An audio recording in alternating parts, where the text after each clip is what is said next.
जी अस्सलाम वालेकुम दोस्तों, मेरा नाम सैयद मेहदी बुखारी है। आज की नशिस्त जिस मेहमान के साथ रखी है वो एक ट्रैवलर हैं, बाइकर हैं, स्याह हैं, व्लॉगर हैं। सोशल मीडिया से बिलखसूस यूट्यूब से उन्होंने काफ़ी शोहरत पाई, बहुत से ममालिक के सफ़र किए। ऐसे लोग पाकिस्तान के ट्रू एम्बेसडर होते हैं। बात करेंगे इब्रार हसन वाइल्डलाइन से, उनकी निजी ज़िंदगी पर, उनकी प्रोफेशनल लाइफ पर और उनकी सफरी लाइफ पर। इब्रार भाई, बहुत शुक्रिया आपने मुझे ज्वाइन किया। मेरा सबसे पहला सवाल ये होता है कि आप कहाँ पैदा हुए, किस शहर में, कैसी फैमिली थी, मिडिल क्लास थी या आसूदा फैमिली थी, क्या स्ट्रगल थी, कहाँ पढ़े, कैसे यहाँ तक पहुँचे? सबसे पहले तो बहुत शुक्रिया बुलाने के लिए। और अगर हम बचपन की बात करें तो ननकाना साहब मेरा आबाई एरिया है, लेकिन ये उसके करीब एक छोटा सा गांव है जहाँ पे मेरे ख्याल में 9th क्लास तक हमने वहीं पे स्टे किया। वहीं पे मेरा बचपन का जितना भी टाइम था, स्कूलिंग भी वहीं से हुई। लेकिन यह कि 6th क्लास ऑनवर्ड हम लोग ननकाना शिफ्ट हुए, क्योंकि हमारा जो स्कूल था वो 5वीं तक ही था। वो टिपिकल जो नहीं होते गांव के स्कूल जिसमें वो दरख्त के नीचे बैठ के पढ़ने वाले हैं, हाँ। वो कहानियों में सुनते होते लोग, लेकिन उस तरह के स्कूल भी थे। अब तो वो भी बहुत अच्छा हो गया। और ये सरकारी स्कूल था? हाँ बिल्कुल सरकारी स्कूल था। आई थिंक उसमें फ़ी भी हमारी कितनी होती थी, वो 50 पैसे से भी कम होती थी उस टाइम ना। महीने बाद हम वो एक ठीपा सा लेके जाते थे, बस वही चलता था। अब तो वो भी मार्केट से आउट हो गए हैं और ऐसे स्कूल भी। तो उसको टाइम के साथ साथ उन्होंने रेनोवेट वगैरह किया था। जब हम लोग आई थिंक 8वीं 9वीं में थे तब तक वो बेहतर हो चुका था। लेकिन फिर MC स्कूल है वहाँ पे ननकाना साहब में, वहीं से मैंने मैट्रिक किया।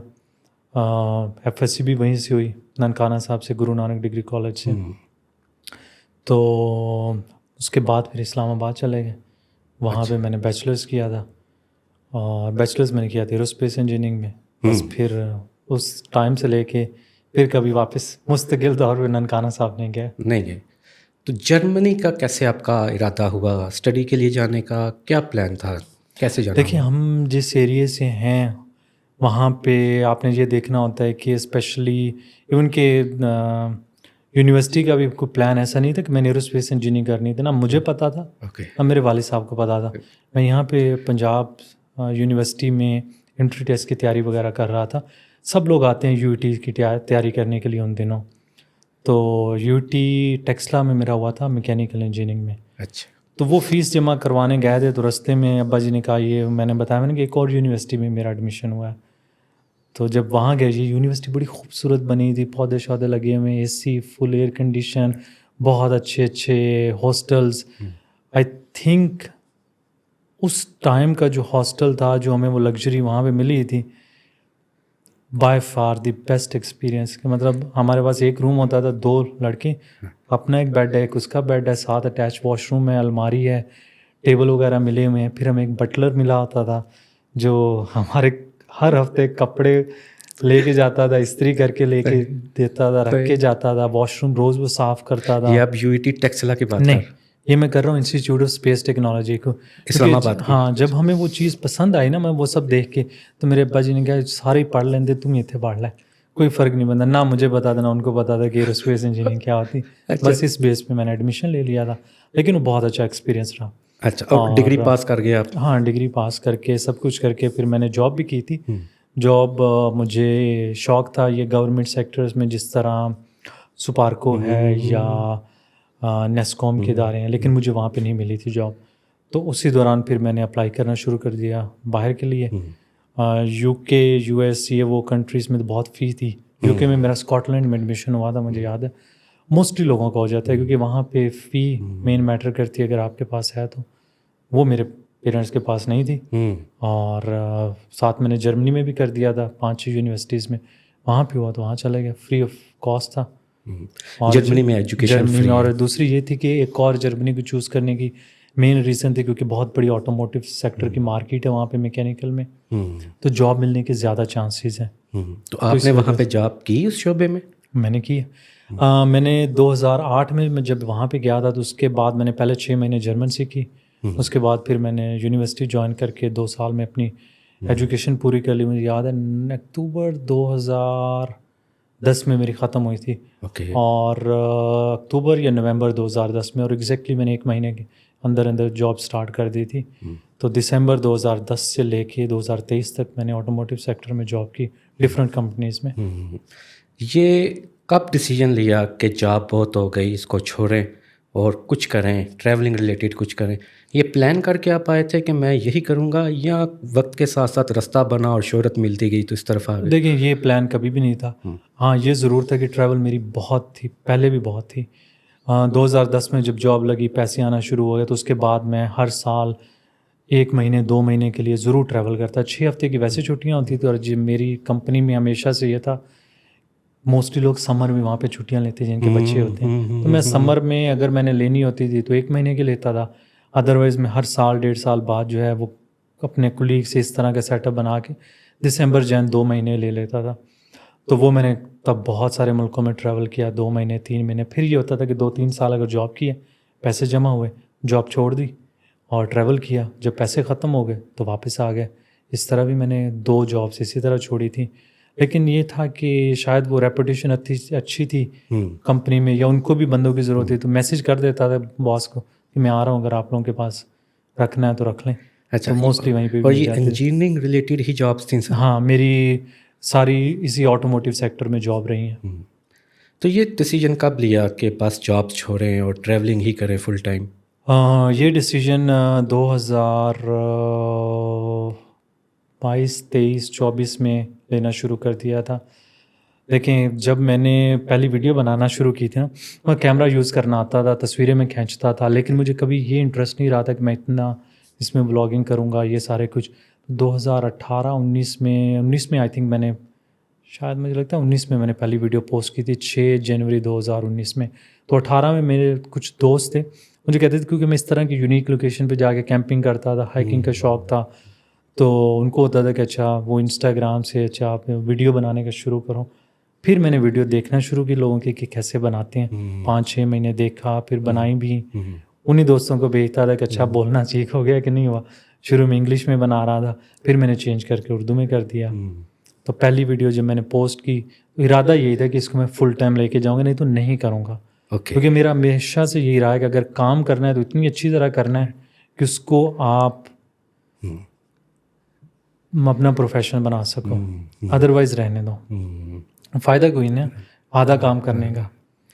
जर्मनी से आपने, जो मुझे याद है, पहला सफ़र शुरू किया था पाकिस्तान के लिए, वो आपका पहला सफ़र ही था? नहीं, इससे पहले मैंने बहुत सारे मुल्कों में ट्रैवल किया था। जैसे फॉर एग्जांपल मुझे नॉर्थ यूरोप पसंद है, नॉर्वे हो गया, ये फिनलैंड वगैरह हो गया, स्विट्ज़रलैंड, इनकी मैं पहले वीडियोस बना रहा था। फिर मैं उसके बाद पैलेस्टाइन, इसराइल गया, वहाँ की वीडियोस बनाई। वो मेरे इस सफ़र से पहले वो काफ़ी वायरल हो गई थी। तो जिन दिनों मैं वहाँ से निकल रहा था, मेरा ऑलरेडी यूट्यूब चैनल 100,000 क्रॉस कर गया था। तो वो एक थोड़ी बेस बन गई थी कि उसने पुश कर दिया था मेरे चैनल को। अच्छा, आप नहीं समझते आप इस मामले में लकी हैं कि आपके पास जो पासपोर्ट है उस पे पूरी दुनिया ओपन है और आप जब चाहें टिकट लेके ट्रैवल प्लान कर सकते हैं? ऑफ कोर्स, इसमें तो कोई शक ही नहीं है। अगर मैं इसमें कहूँ कि नहीं मैं लकी नहीं, मैं हर तरीके से लकी हूँ। मतलब बहुत सारे मिलियंस लोगों के पास पासपोर्ट है, लेकिन क्या उनमें इतनी हिम्मत या उनमें इतना वो एक रिस्की स्टेप लेना कि भाई सब कुछ छोड़ छाड़ के अब आप ट्रैवल करने निकल जाओ, कर सकते हैं। मेन चीज़ ये होती है कि जो आप करना चाहते हो उसके लिए भी हिम्मत चाहिए हो। तो मैं हर लिहाज से लकी हूँ कि मुझे फैमिली की भी सपोर्ट है।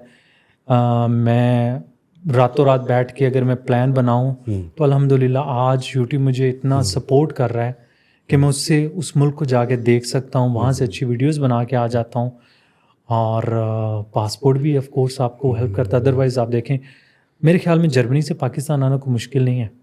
उसमें तो आपके पास पाकिस्तानी पासपोर्ट भी है तो आप कर सकते हो, क्योंकि दरमियान में शेंजन, अगर आप जर्मनी में रह रहे हो या पाकिस्तान में आप वेल ऑफ हो तो शेंजन वीज़ा लेना कोई मसला नहीं है।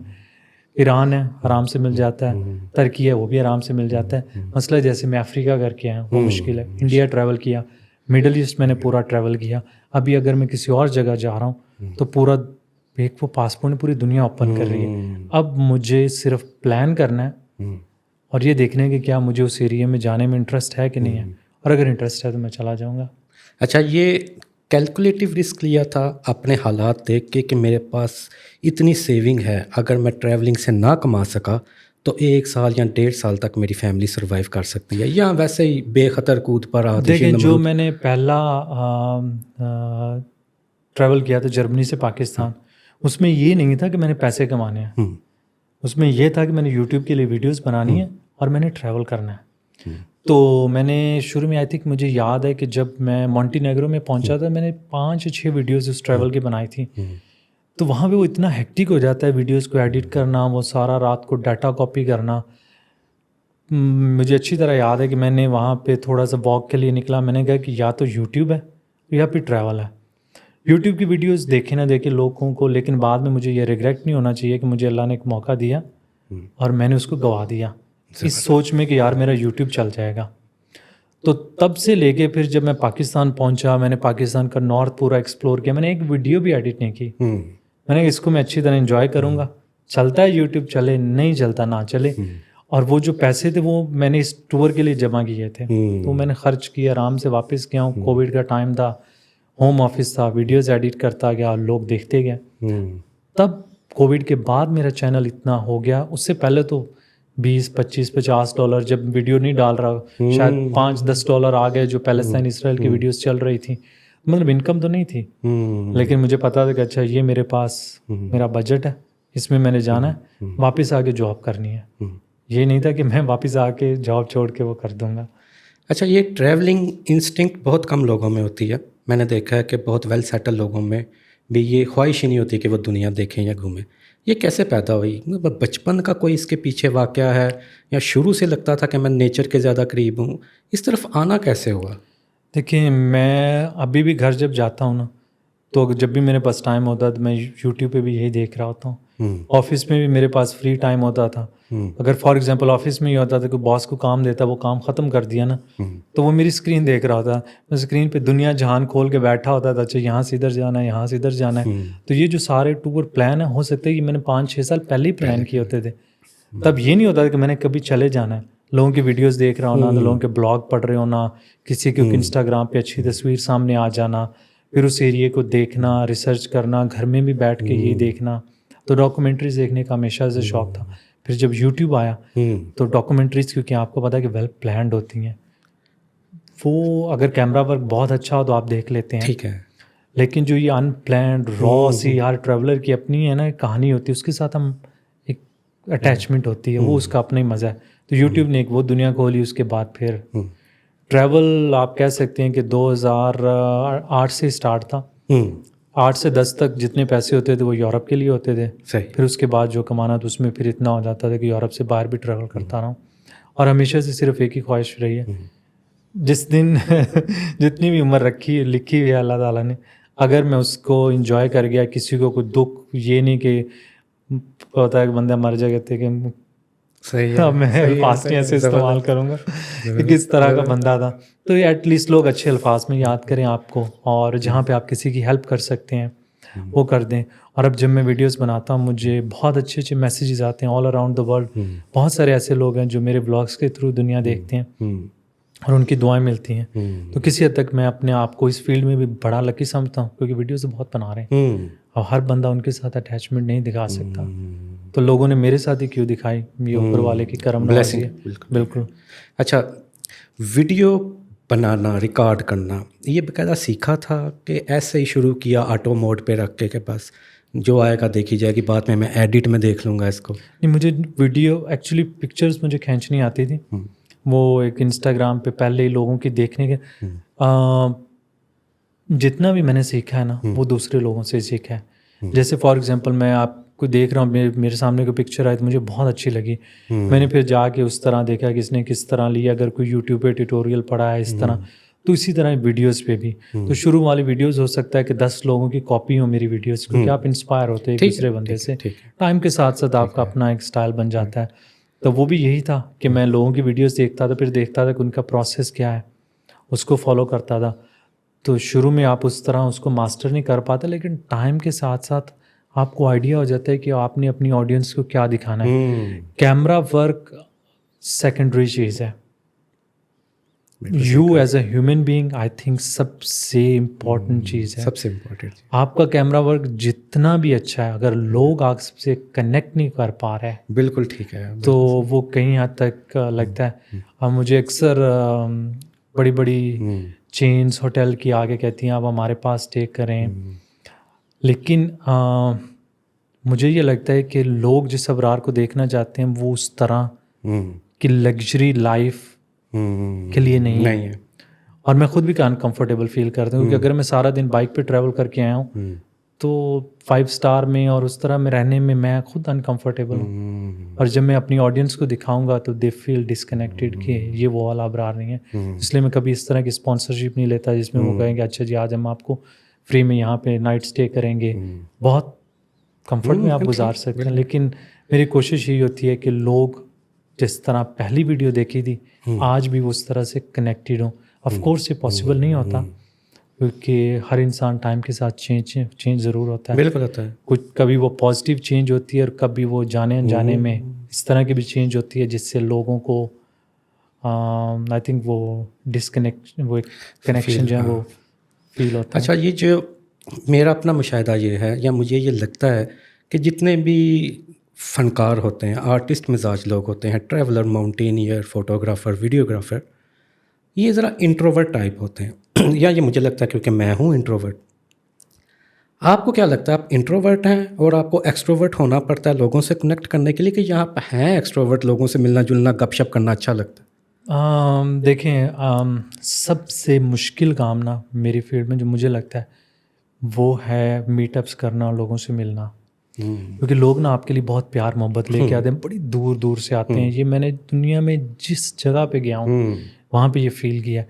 और जब लोग आपसे मिलने के लिए आते हैं ना तो जितना वो प्यार लेके आते हैं एटलीस्ट उतना प्यार उनको वापस लेके जाना चाहिए, उससे ज़्यादा। अदरवाइज़ वो कभी आपकी वीडियो नहीं देखेंगे, दे फील बैड कि हमने किस बंदे पे अपना इतना टाइम वेस्ट किया। तो मेरी कोशिश होती है कि जितना मैं टाइम दे सकूं, क्योंकि आज मैं जो हूँ उन लोगों की वजह से हूँ। और अगर एक बंदा अपनी ज़िंदगी में से टाइम निकाल के मुझे मिलने के लिए आ रहा है तो मेरी कोशिश होती है कि मैं जितना उसका ख्याल रख सकूँ करूँ। और वो करता भी हूँ, कोशिश भी करता हूँ कभी कभी, क्योंकि अब इतने बड़े बड़े मीटअप्स हो जाते हैं कि पॉसिबल नहीं रहता मेरे लिए। तो मुझे बड़ा दुख होता है, इसलिए मैं अब करता नहीं हूँ। और उसकी रीज़न यही है कि पहले 15, 20, 25 लोग आते थे, मैं सबसे मिल के उनके सवालों के जवाब देता था। अब वो एक सेल्फी सेशन बन जाता है और मुझे लगता है कि उसमें बहुत सारे लोग ना डिसहार्ट होकर वापस चले जाते हैं। तो अगर रास्ते में को मिलता है तो मैं जितना मर्जी टाइम, लेकिन वो बड़े मीटअप्स गैदरिंग उसमें ज़रा मुश्किल होती है, क्योंकि मुझे लगता है कि वो एज मेरे में क्या है कि मैं 4-4 घंटे लोगों को ना बिठा के रखूँ या उनका टाइम वेस्ट करूँ, तो उसमें मुझे लगता है कि नहीं। और फिर आई थिंक कहीं ना कहीं मैंने बहुत सारे लोगों में देखा है, वो जो एक होती है ना, अब लोग आते हैं वो आपकी तारीफ़ों के पुल बांधते हैं, उसमें मैं थक जाता हूँ थैंक यू बोल के भी ना।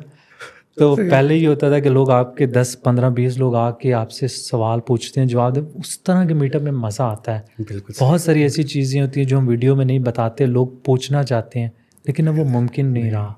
मैं यही पूछने वाला था कि हंस के या स्माइल दे के मुंह नहीं थक जाता?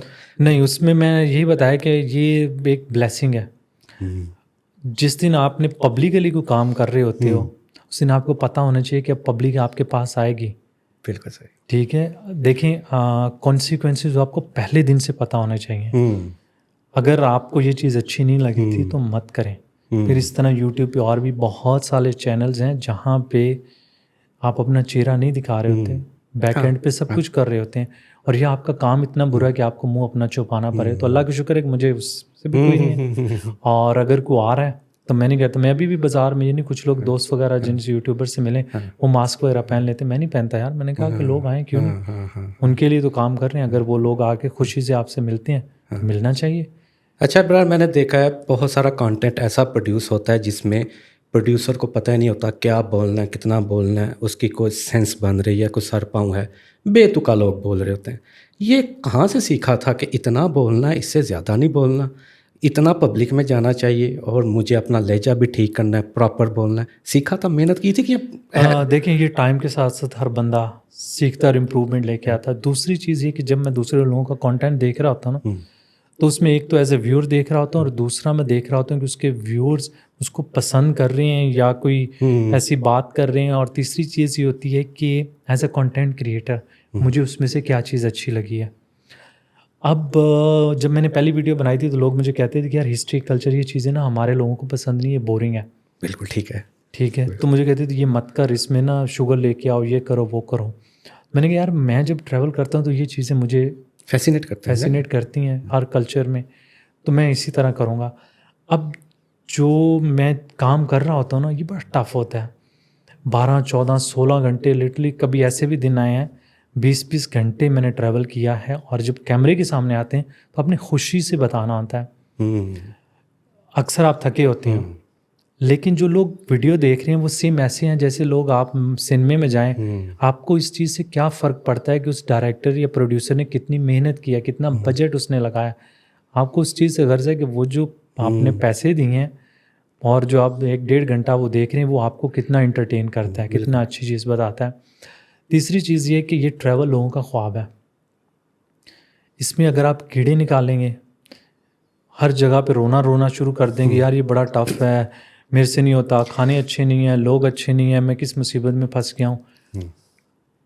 तो वो जो लोग बंदे देख रहे हैं, ये चीज़ उनका ख्वाब है। तो आप तो उनको डरा रहे हैं इस चीज़ से। बिल्कुल सही। तो आपने लोगों को सिर्फ उतनी चीज़ बतानी होती है जितनी को बंदा हजम कर सकता होता है। तो मेरा एक प्रोसेस है कि अगर मैं किसी जगह डिसअपॉइंटेड हूँ तो उसको मैंने किस अल्फाज में बयान करना है ताकि वहाँ के कल्चर, रिलीजन, लोग, किसी की दिल आज़ारी ना हो। जो लोग देख रहे हैं वो उस एरिया के बारे में गलत ना समझें, ना मेरे बारे में समझें, लेकिन उनको ये ज़रूर पता चल जाए कि ये बंदा अभी यहाँ पे थका हुआ है, मुश्किल है, जो सफ़र करके आया है। लेकिन उनको ये भी पता चलना चाहिए कि आई एम वेरी ग्रेटफुल कि मुझे अल्लाह ने ये मौका दिया है कि मैं जो काम कर रहा हूँ उसमें बहुत खुश हूँ, और ट्रैवल मेरा पैशन है, तो उसको मैं उसी तरह से जी रहा हूँ। मैं शायद एक ही काम है जिसको मैं सुबह दोपहर शाम इंजॉय करता हूँ, और ये ट्रैवल है। वीडियो बनाना, एडिटिंग करना, वो आप समझ लें काम है, उसमें मैं कर जाता हूँ। लेकिन काम भी मैंने 12-13 साल कॉर्पोरेट सेक्टर में काम किया, तो मुझे पता है कि आपने को काम करना है तो दिल से करना है, ताकि अगला बंदा जो देखे उसको लगे यार इसने मेहनत की है। गलतियाँ तो हर इंसान से होती हैं, हर जगह पे आप अच्छी वीडियो नहीं बना सकते, हर जगह पे आप किसी कल्चर को उस तरह से रिप्रेजेंट नहीं कर सकते, उस एरिया की खूबसूरती नहीं दिखा सकते, लेकिन एटलीस्ट आप मेहनत करते हो। तो लोग जो हैं वो इधर उधर छोटी मोटी आपको बात कर जाते हैं तो उसको इग्नोर कर देते हैं। ज़बरदस्त। अच्छा, हम ट्रैवलिंग के बहुत सारे मीडियम थे, बाइक से भी हो सकती है, साइकिल से भी, गाड़ी से भी आप कर सकते थे। स्पेशल बाइक क्यों? मतलब बाइक का आपका शौक था, हॉबी थी, अच्छी लगती थी? मुझे बाइक कभी भी नहीं अच्छी लगी। मैंने एक्चुअली में जब आपको बताया ना कि वीडियोस बनानी शुरू की, तब मैंने वीडियोस देखना शुरू की। अच्छा। तो बहुत सारे इंडियन यूट्यूबर थे, वो जब भी बाइक पे बैठते थे, कश्मीर, लेह लद्दाख जाते थे, तो तब से मुझे हुआ कि पहले मैं बैग पैकिंग करता था, वो इतना मेरे लिए इजी हो गया था, सामान डाला निकल गया, क्योंकि उसमें क्या है, कुछ चीज़ नहीं है तो आप वहाँ से ख़रीद लेंगे। आपने होटल्स में स्टे करना है, कैंपिंग आप कर रहे हो, वो कोई इक्विपमेंट चाहिए तो वो आप रास्ते से ख़रीद लें। तो वो आउट ऑफ कंफर्ट जोन वाला ना फील नहीं आ रहा था। तो मुझे लग रहा था यार कोई ऐसा काम करते हैं जब तक बूढ़े नहीं है ना, हिम्मत है, तो एटलीस्ट ये कि हर रोज़ जब आप कहीं पे निकलो ना, तो एक फियर, एंजाइटी, डर ये हो कि आज कुछ काम में करने लगा हूँ, उसकी बेस पे वो एक होता है कि अगर ये ना हो तो वो ज़रा बोरिंग हो जाता है। अच्छा। तो इसीलिए मैं अगर किसी एरिया की तरफ जा रहा, लेकिन ये कि हर बंदे का वो लेवल जो है ना थोड़ा डिफरेंट है। जैसे कामरान ऑन बाइक हैं, कामरान बाइक, उनका वो जिन वाला लेवल है, ठीक है, वो मैं भी करूँगा तो शायद मुझे डर लगेगा, ठीक है। तो इसी तरह और भी बहुत सारे ऐसे लोग हैं जिनके लिए बड़ी इजी होता है ये सारी चीज़ें करना। कुछ जो मुझे देख रहे हो, अच्छा यार ये डेजर्ट में कैसे, तो मुझे ये होती है यार मैं थका हूँ, बस डेजर्ट में कैंप लगा और सो जाओ। तो हर इंसान को वो थोड़ा बहुत जो है ना, वो एक एडवेंचर जो उनका लेवल होता है उसको पुश करता रहता है, जब वो मज़ा भी उसी में आता है। और उसके बाद जब बंदा बूढ़ा हो जाए, थक जाए, अपॉर्चुनिटीज़ नहीं है, फिर वो और भी आप ट्रैवल कर सकते हो। लेकिन अभी तो वो मुझे उसमें तो बाइक कैसे स्टार्ट हुआ, मैंने लोगों की वीडियोस देखी, मैंने कहा क्यों ना बाइक चलाना सीखते हैं। हाँ लाइसेंस लिया, घर से निकल पड़े, और लिटरली वो जो कर्व होते हैं ना मेन असफाल्ट वाली रोड पे, उधर भी गिर जाता, इधर उधर देख मैं बाइक उठा लेता था, फिर आगे चले गए। तो ये नहीं था कि ये मैं कर पाऊंगा ये नहीं। जिस इंस्ट्रक्टर ने मुझे लाइसेंस दिया था, सिखाया था, वो भी कहता था ये नहीं होगा तुमसे, बाद में जाना। सही। शुरू शुरू में अनईजी हुए थे बाइक के साथ, या बहुत जल्दी अडॉप्ट कर लिया कि ये ही अच्छी सवारी है मेरे लिए? देखिए, अगर मैं ट्रैवल कर रहा हूँ तो आज भी मैं बाइक पे करूँगा, लेकिन कंफर्टेबल मैं अभी भी नहीं हूँ। और मेरी स्किल्स उस तरह की नहीं जिस तरह बाकी लोगों की होती हैं। कुछ इंसान होते हैं जो गॉड गिफ्टेड होते हैं किसी एक फील्ड में, थोड़ा सा भी काम करेंगे वो बहुत जल्दी सीख लेंगे।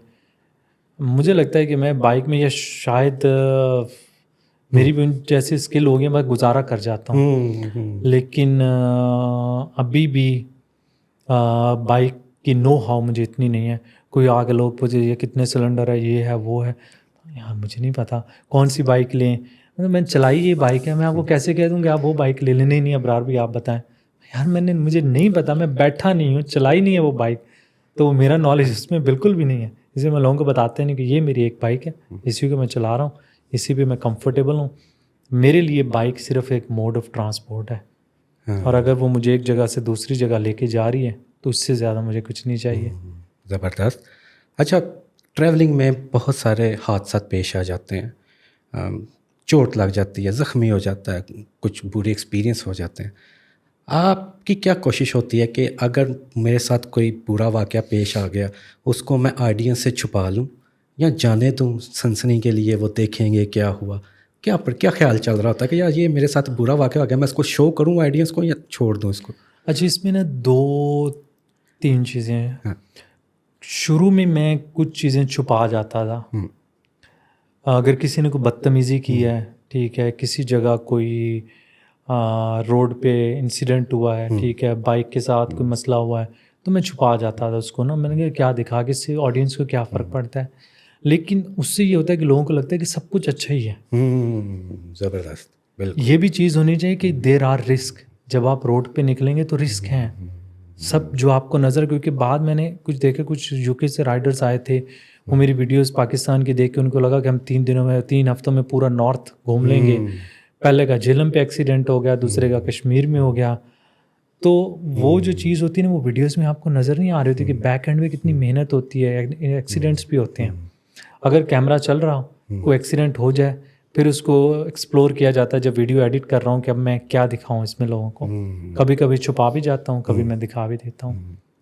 और कुछ ऐसे वाक़यात जो कल्चरली मुनासिब ना हो पेश करना, उनको आप हटा देते हैं? हाँ, अपनी उसको मैं वीडियो हटा से? देता हूँ, नहीं दिखाता। क्योंकि वो जो इंसिडेंट होता है वो रैंडम इंसिडेंट होते हैं, लेकिन नुकसान ये होता है कि ऑडियंस उसको इतना नेगेटिव में जाके लेती है, वो पूरा एरिया बदनाम होता है। तो मुझे लगता है कि मुझे नेगेटिव, लेकिन व्यूज़ वो बहुत देंगे। हाँ, पर मुझे ये लगता है कि I think it's not worth उस एरिए को, उन लोगों को। क्योंकि मेरे साथ बहुत जगहों पे इस तरह के, बहुत जगहों पे इतने कम हुए हैं। और ये कि अगर मैं आज भी उंगलियों पे गिनूंगा तो 3-4 वाक़यात होंगे, लेकिन वहाँ के लोगों से बहुत प्यार मिला है। कभी कभी कोई रैंडम इंसिडेंट हो भी जाता है तो मैं खुद उसको भूल के निकल जाता हूँ। अच्छा अबरार, सफ़र करते हुए एक तो वो कैमरा है जो हेलमेट के साथ लगा है, ड्रोन ऑपरेट करना, जगह जगह रुक के, थक नहीं जाते? कभी बेजार नहीं हुए कि यार ये मैं किस स्यापे में पड़ गया हूँ, मैं अपना एंजॉय छोड़ के मैं गैजेट्स को, कभी इसको देख रहा हूँ, कभी माइक को देख रहा हूँ? कभी ऐसी फीलिंग आई कि नहीं? आती है, अक्सर आती है। और वो स्पेशली तब आती है जब ये ड्रोन का फॉलो मी मोड है ना, चलते ही नहीं है। मैं आगे होऊंगा, ड्रोन साहब उधर ही खड़े होंगे। जो मैं आगे गया, ड्रोन ने जो है ना वो साइड पे निकल जाना, उधर जाना। और अक्सर 40-45 डिग्री के अंदर बंदा पसीनों पसीनी होता है। लेकिन फिर यही चीज़ है कि देखिए यहाँ पे एक मजदूर भी है जो मेहनत कर रहा है, वो भी 40-45 डिग्री में काम कर रहा है, और मैं भी वो मेहनत कर रहा हूँ। तो इन्जॉयमेंट के साथ वो जो मेहनत है वो अच्छी वीडियो बनाने के लिए है। और अगर मैं उस मेहनत को निकाल दूंगा तो शायद वो ऑडियंस को वो चीज़, वो वीडियो भी इतनी पसंद ना आए। तो मुझे लगता है ये करना पड़ता है। मुसीबत तो है, उस टाइम पे लगता है कि यार ये मैं क्या कर रहा हूँ, लेकिन फिर ये भी मैं साथ ही सोचता हूँ कि यार ये काम करने के लिए लाखों करोड़ों लोग आज हम ही भरेंगे। बिल्कुल तो सही, मैं तो लकी इंसान हूँ कि सही। मुझे ये मौका मिला है, तो इस तरह मैं घबराता नहीं इस अच्छा, तरह चीज़ों से। एडिट जो है, पोस्ट जी वर्क जी। जो है, ये भी बाकायदा सीखा था या कर करा के गलतियों से खुद ही उस्ताद हो? लोगों की वीडियोस मैंने देखी थी शुरू में, और उसके बाद मैंने जो मुझे लगा कि टाइम के साथ साथ मैं इम्प्रूवमेंट लेके आया हूँ उसमें। कुछ चीज़ें नहीं, मैंने अपना प्रोसेस बड़ा सिंपल रखा है। हम्म मैं एक आम इंसान के साथ कनेक्ट करना चाहता हूँ, हम्म एक एक्सपर्ट के साथ नहीं है। तो अगर आप आज भी मेरी वीडियो देखेंगे ना, तो आपको बड़ी स्मूथ, उसमें कोई इस तरह की ट्रांजिशन, कोई इस तरह के नहीं है। वो चीज़ें नहीं मिलेंगे, क्योंकि एक आम इंसान ही उससे कनेक्ट कर पाएगा। अदरवाइज़ मैं वो बहुत चीज़ें उसमें डाल दूंगा ना, हाई फाई उसको बना दूंगा, वो स्पॉन्सर्स को, हाँ, एड्स उनको को, अट्रैक्ट उनको करेंगे। अट्रैक्ट करती हैं, लेकिन हम बोर हो जाएंगे। तो मैं उसमें आज भी वो रॉ फीलिंग लेके आता हूँ, वो इमोशंस लेके आता हूँ कि वो उसी तरह फील करे। अगर मैं एक बॉर्डर पे हूँ, यार अगर मैं डर रहा हूँ, मुझ में कोई वो फील आ रही है ना, तो आप जो टीवी पे देख रहे हो ना, तो आपको भी थोड़ा सा लगे कि यार ये एरिया ख़तरनाक है, हाँ यहाँ पे गर्मी बहुत है, यहाँ पे सर्दी है। हाँ हाँ, लेकिन घर बैठे लोगों को फील आ रही हाँ, है। लेकिन वो उतना ही दिखाऊं कि ऑडियंस ये ना करे यार दफ़ा करो, किड़ी मुसीबत जी फंस सही गया है, है, सही। ना जा भाई तू। अच्छा ब्रार, कभी डे ऑफ भी लिया ट्रैवलिंग पे कि यार बड़ी वीडियोस बना ली, ये 2 दिन अब मैं बिल्कुल सारे कैमरे छोड़ के, सब कुछ छोड़ के मैं अब अकेला अपने साथ हूँ? हाँ, करता हूँ मैं इस तरह। इस तरह करते हैं, हाँ, यानी ये प्रायोरिटी नहीं है कि रोज़ ही नहीं नहीं, रोज़ नहीं, मैं ट्रैवल भी रोज़ करता। फॉर एग्जांपल अगर मैं नॉर्मली अब वीक में मैं 2 दिन तो रेस्ट करता हूँ। मेरी कोशिश ज़रूर होती है, अनलेस कि एरिया कुछ इस तरह का हो कि मुझे वहाँ से जल्दी निकलना है, हम्म हम्म उसकी में काफ़ी चीज़ें आ जाती हैं, सिक्योरिटी रीज़न भी आ जाती हैं, एरिया खूबसूरत नहीं है और मैं कहता हूँ चलो निकलें आगे, जाके किसी खूबसूरत एरिया पे स्टे करूँगा कि एक अच्छी सी जगह होगी, 2-3 दिन रेस्ट कर लूँगा, उस एरिया को भी देख लूँगा, को वीडियो बना लूँगा। या फिर ये होता है कि वो मुल्क बहुत एक्सपेंसिव है हाँ। और मैं नहीं चाहता कि वहाँ पे मैं एक्स्ट्रा नाइट स्टे करूँ, तो इसलिए भी निकल जाता हूँ। तो ये चीज़ें देखते दिखाते फिर मैं करता हूँ। अच्छा ब्रार, मैंने आपका ट्रैवल देखा था, इसराइल का, जी। पैलेस्टीन का। उर्दन इसराइल बॉर्डर पे काफ़ी ज़लालत मेरे ख्याल उठानी पड़ती है और वो काफ़ी घंटे आपको बिठा के रखते हैं। आपके साथ भी ऐसा ही इंसिडेंट हुआ था? मेरा पहला जो इंसिडेंट हुआ था वो जब मैं बाहर गया था, तल अवीव लैंड किया था, वो उन्होंने ज़रा ज़्यादा देर बिठाया था। लेकिन ऑफ कोर्स उन्होंने अपनी इन्वेस्टिगेशन ये वो करनी। देखें, बदतमीज़ी उन्होंने किसी टाइम पे नहीं की, ठीक है, तंग उन्होंने किसी टाइम पे, उन्होंने सिर्फ सवाल जवाब किए और बहुत सवाल जवाब किए। ठीक है। वो जितने भी थे, अब अगर आप प्रिपेयर होके गए हैं, आपको पता है कि आपने क्या काम करने यहाँ पे हैं, तो वो मुश्किल नहीं है। वो सवाल पूछेंगे, मैं जवाब दे दूंगा।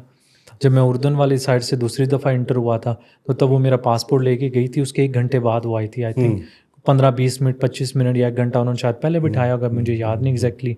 बाकी उन्होंने अपनी चेकिंग, सामान को देखना, ये वो हर चीज़ उन्होंने की। उसके बाद दूसरी बार आई थी, तो उसको ऑलरेडी पता था सिस्टम में कि you came here last time in 2020, you weren't that famous back then, welcome to Israel, that's it. तो वो उनको चीज़ें ऑलरेडी पता होती हैं।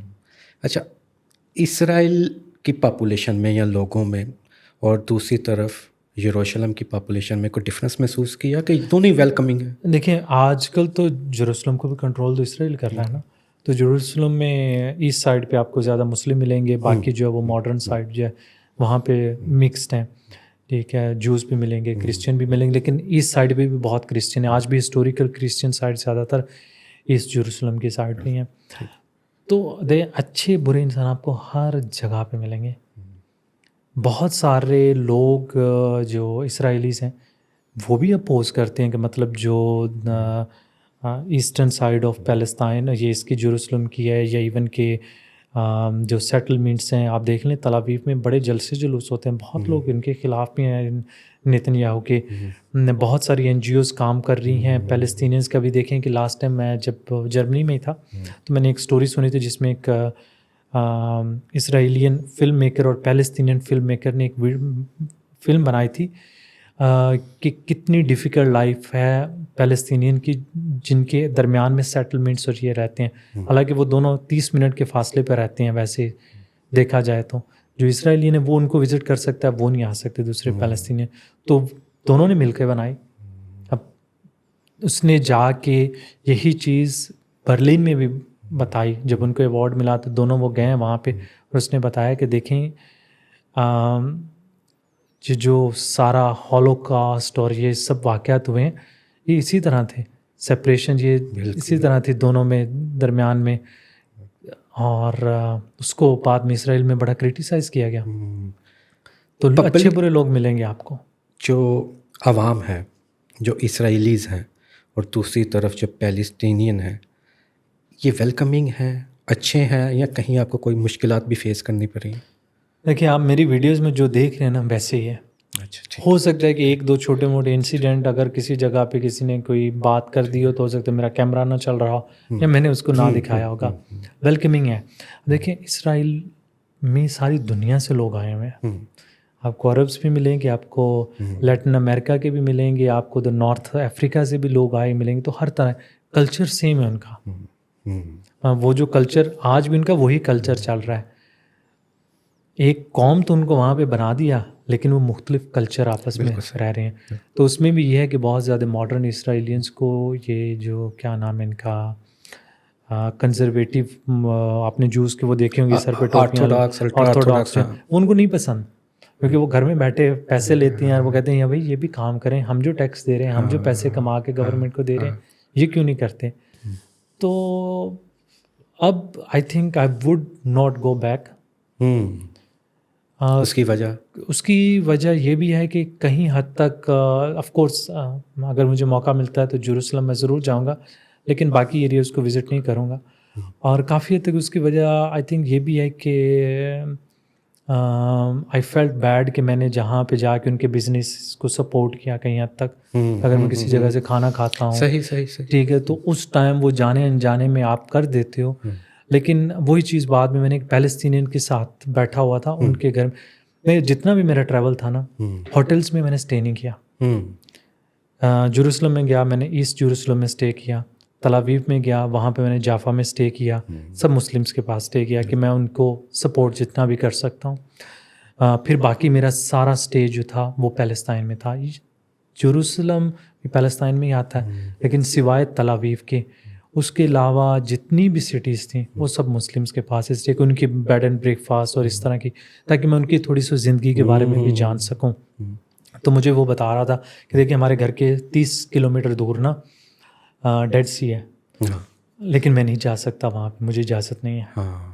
और मैंने उसे कहा अगर तुम्हें इजाज़त हो तो जाओगे, तो कहता है कि no I would not go there to support their businesses, because अगर हम उनको सपोर्ट करेंगे तो वो तो वहाँ से जाएंगे नहीं। और आज भी इसराइल के पासपोर्ट होल्डर्स जो मुस्लिम हैं, उनके आई थिंक 2 मिलियन से ज़्यादा पॉपुलेशन है, वो अभी भी उनकी कोशिश होती है कि वो पैलेस्टाइन के बिजनेसेस को सपोर्ट करें, वहाँ पे जाके ख़रीदो फरोख्त करें, क्योंकि अभी भी जितना भी माल वहाँ पे आता है वो सारा इसराइल के थ्रू आता है। सब उन्होंने कंट्रोल किया, तो उनके पास तो कमाने का कोई तरीका नहीं है।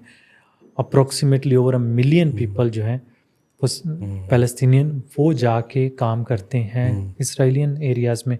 सारा कंस्ट्रक्शन का काम वही कर रहे होते हैं। अभी जब ये वॉर हुई है गाज़ा की, तो उन्होंने उनका आना वहाँ पे बंद कर दिया।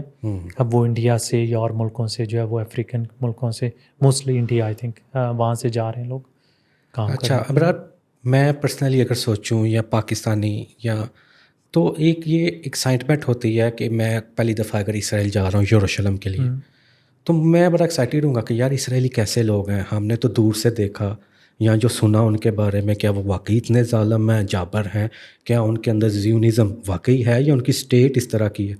तो आप जब पहली दफ़ा गए थे, आपके जहन में ये चीज़ें थी कि यार सस्पेंस था, तजस्सुस था कि मैं इसराइलीज़ को जानूँ, ये कैसे लोग हैं? मैंने जिस मुल्क में मैं जर्मनी में रहा हूँ, वहाँ पे हर तरह के लोगों से मैं मिला हूँ, तो ये तो मुझे पता था कि लोग ऐसे ही हैं। ठीक है, बहुत ज़्यादा वहाँ पे जर्मन्स ही जाके रह रहे हैं, ये यूरोपियंस ही रह रहे हैं। हाँ, लेकिन ये नहीं था कि वो मुल्क किस तरह के हैं। वहाँ पे जाके मुझे यही था यार बॉर्डर पे ना पकड़ लें, ठीक है, वहीं से ना डिपोर्ट कर दें, बाकी उसके अलावा कोई सस्पेंस नहीं था। दूसरी चीज़ ये ज़रूर होती है कि आप डिफरेंट कल्चर से जाके चीज़ें सीखते हो। देखें, जो चीज़ें हमें लगता है कि ये गलत हैं, हो सकता है उन्हें वो गलत ना लगती हों, ठीक है, क्योंकि स्टेट प्रोपोगेंडा और वो सारी चीज़ें, वो इस तरह से लोगों को ट्रेन किया जाता है कि आपको आइडिया ही नहीं होता कि आप जो काम कर रहे हो वो गलत है, और ये हर कल्चर में है। बिल्कुल। अब इसमें मैं डिटेल में नहीं जाऊंगा, लेकिन आई थिंक हमारे यहाँ भी बहुत सारी ऐसी चीज़ें जो गलत हैं और हम उसको प्राउडली कर रहे होते हैं। जब आप बाहर जाते हो, दूसरे कल्चर्स में उठते बैठते हो, तब आहिस्ता आहिस्ता आपको पता चलता है कि यार दिस इज़ रॉन्ग, हाँ ठीक है। हम जो उधर काम कर रहे थे वो गलत था।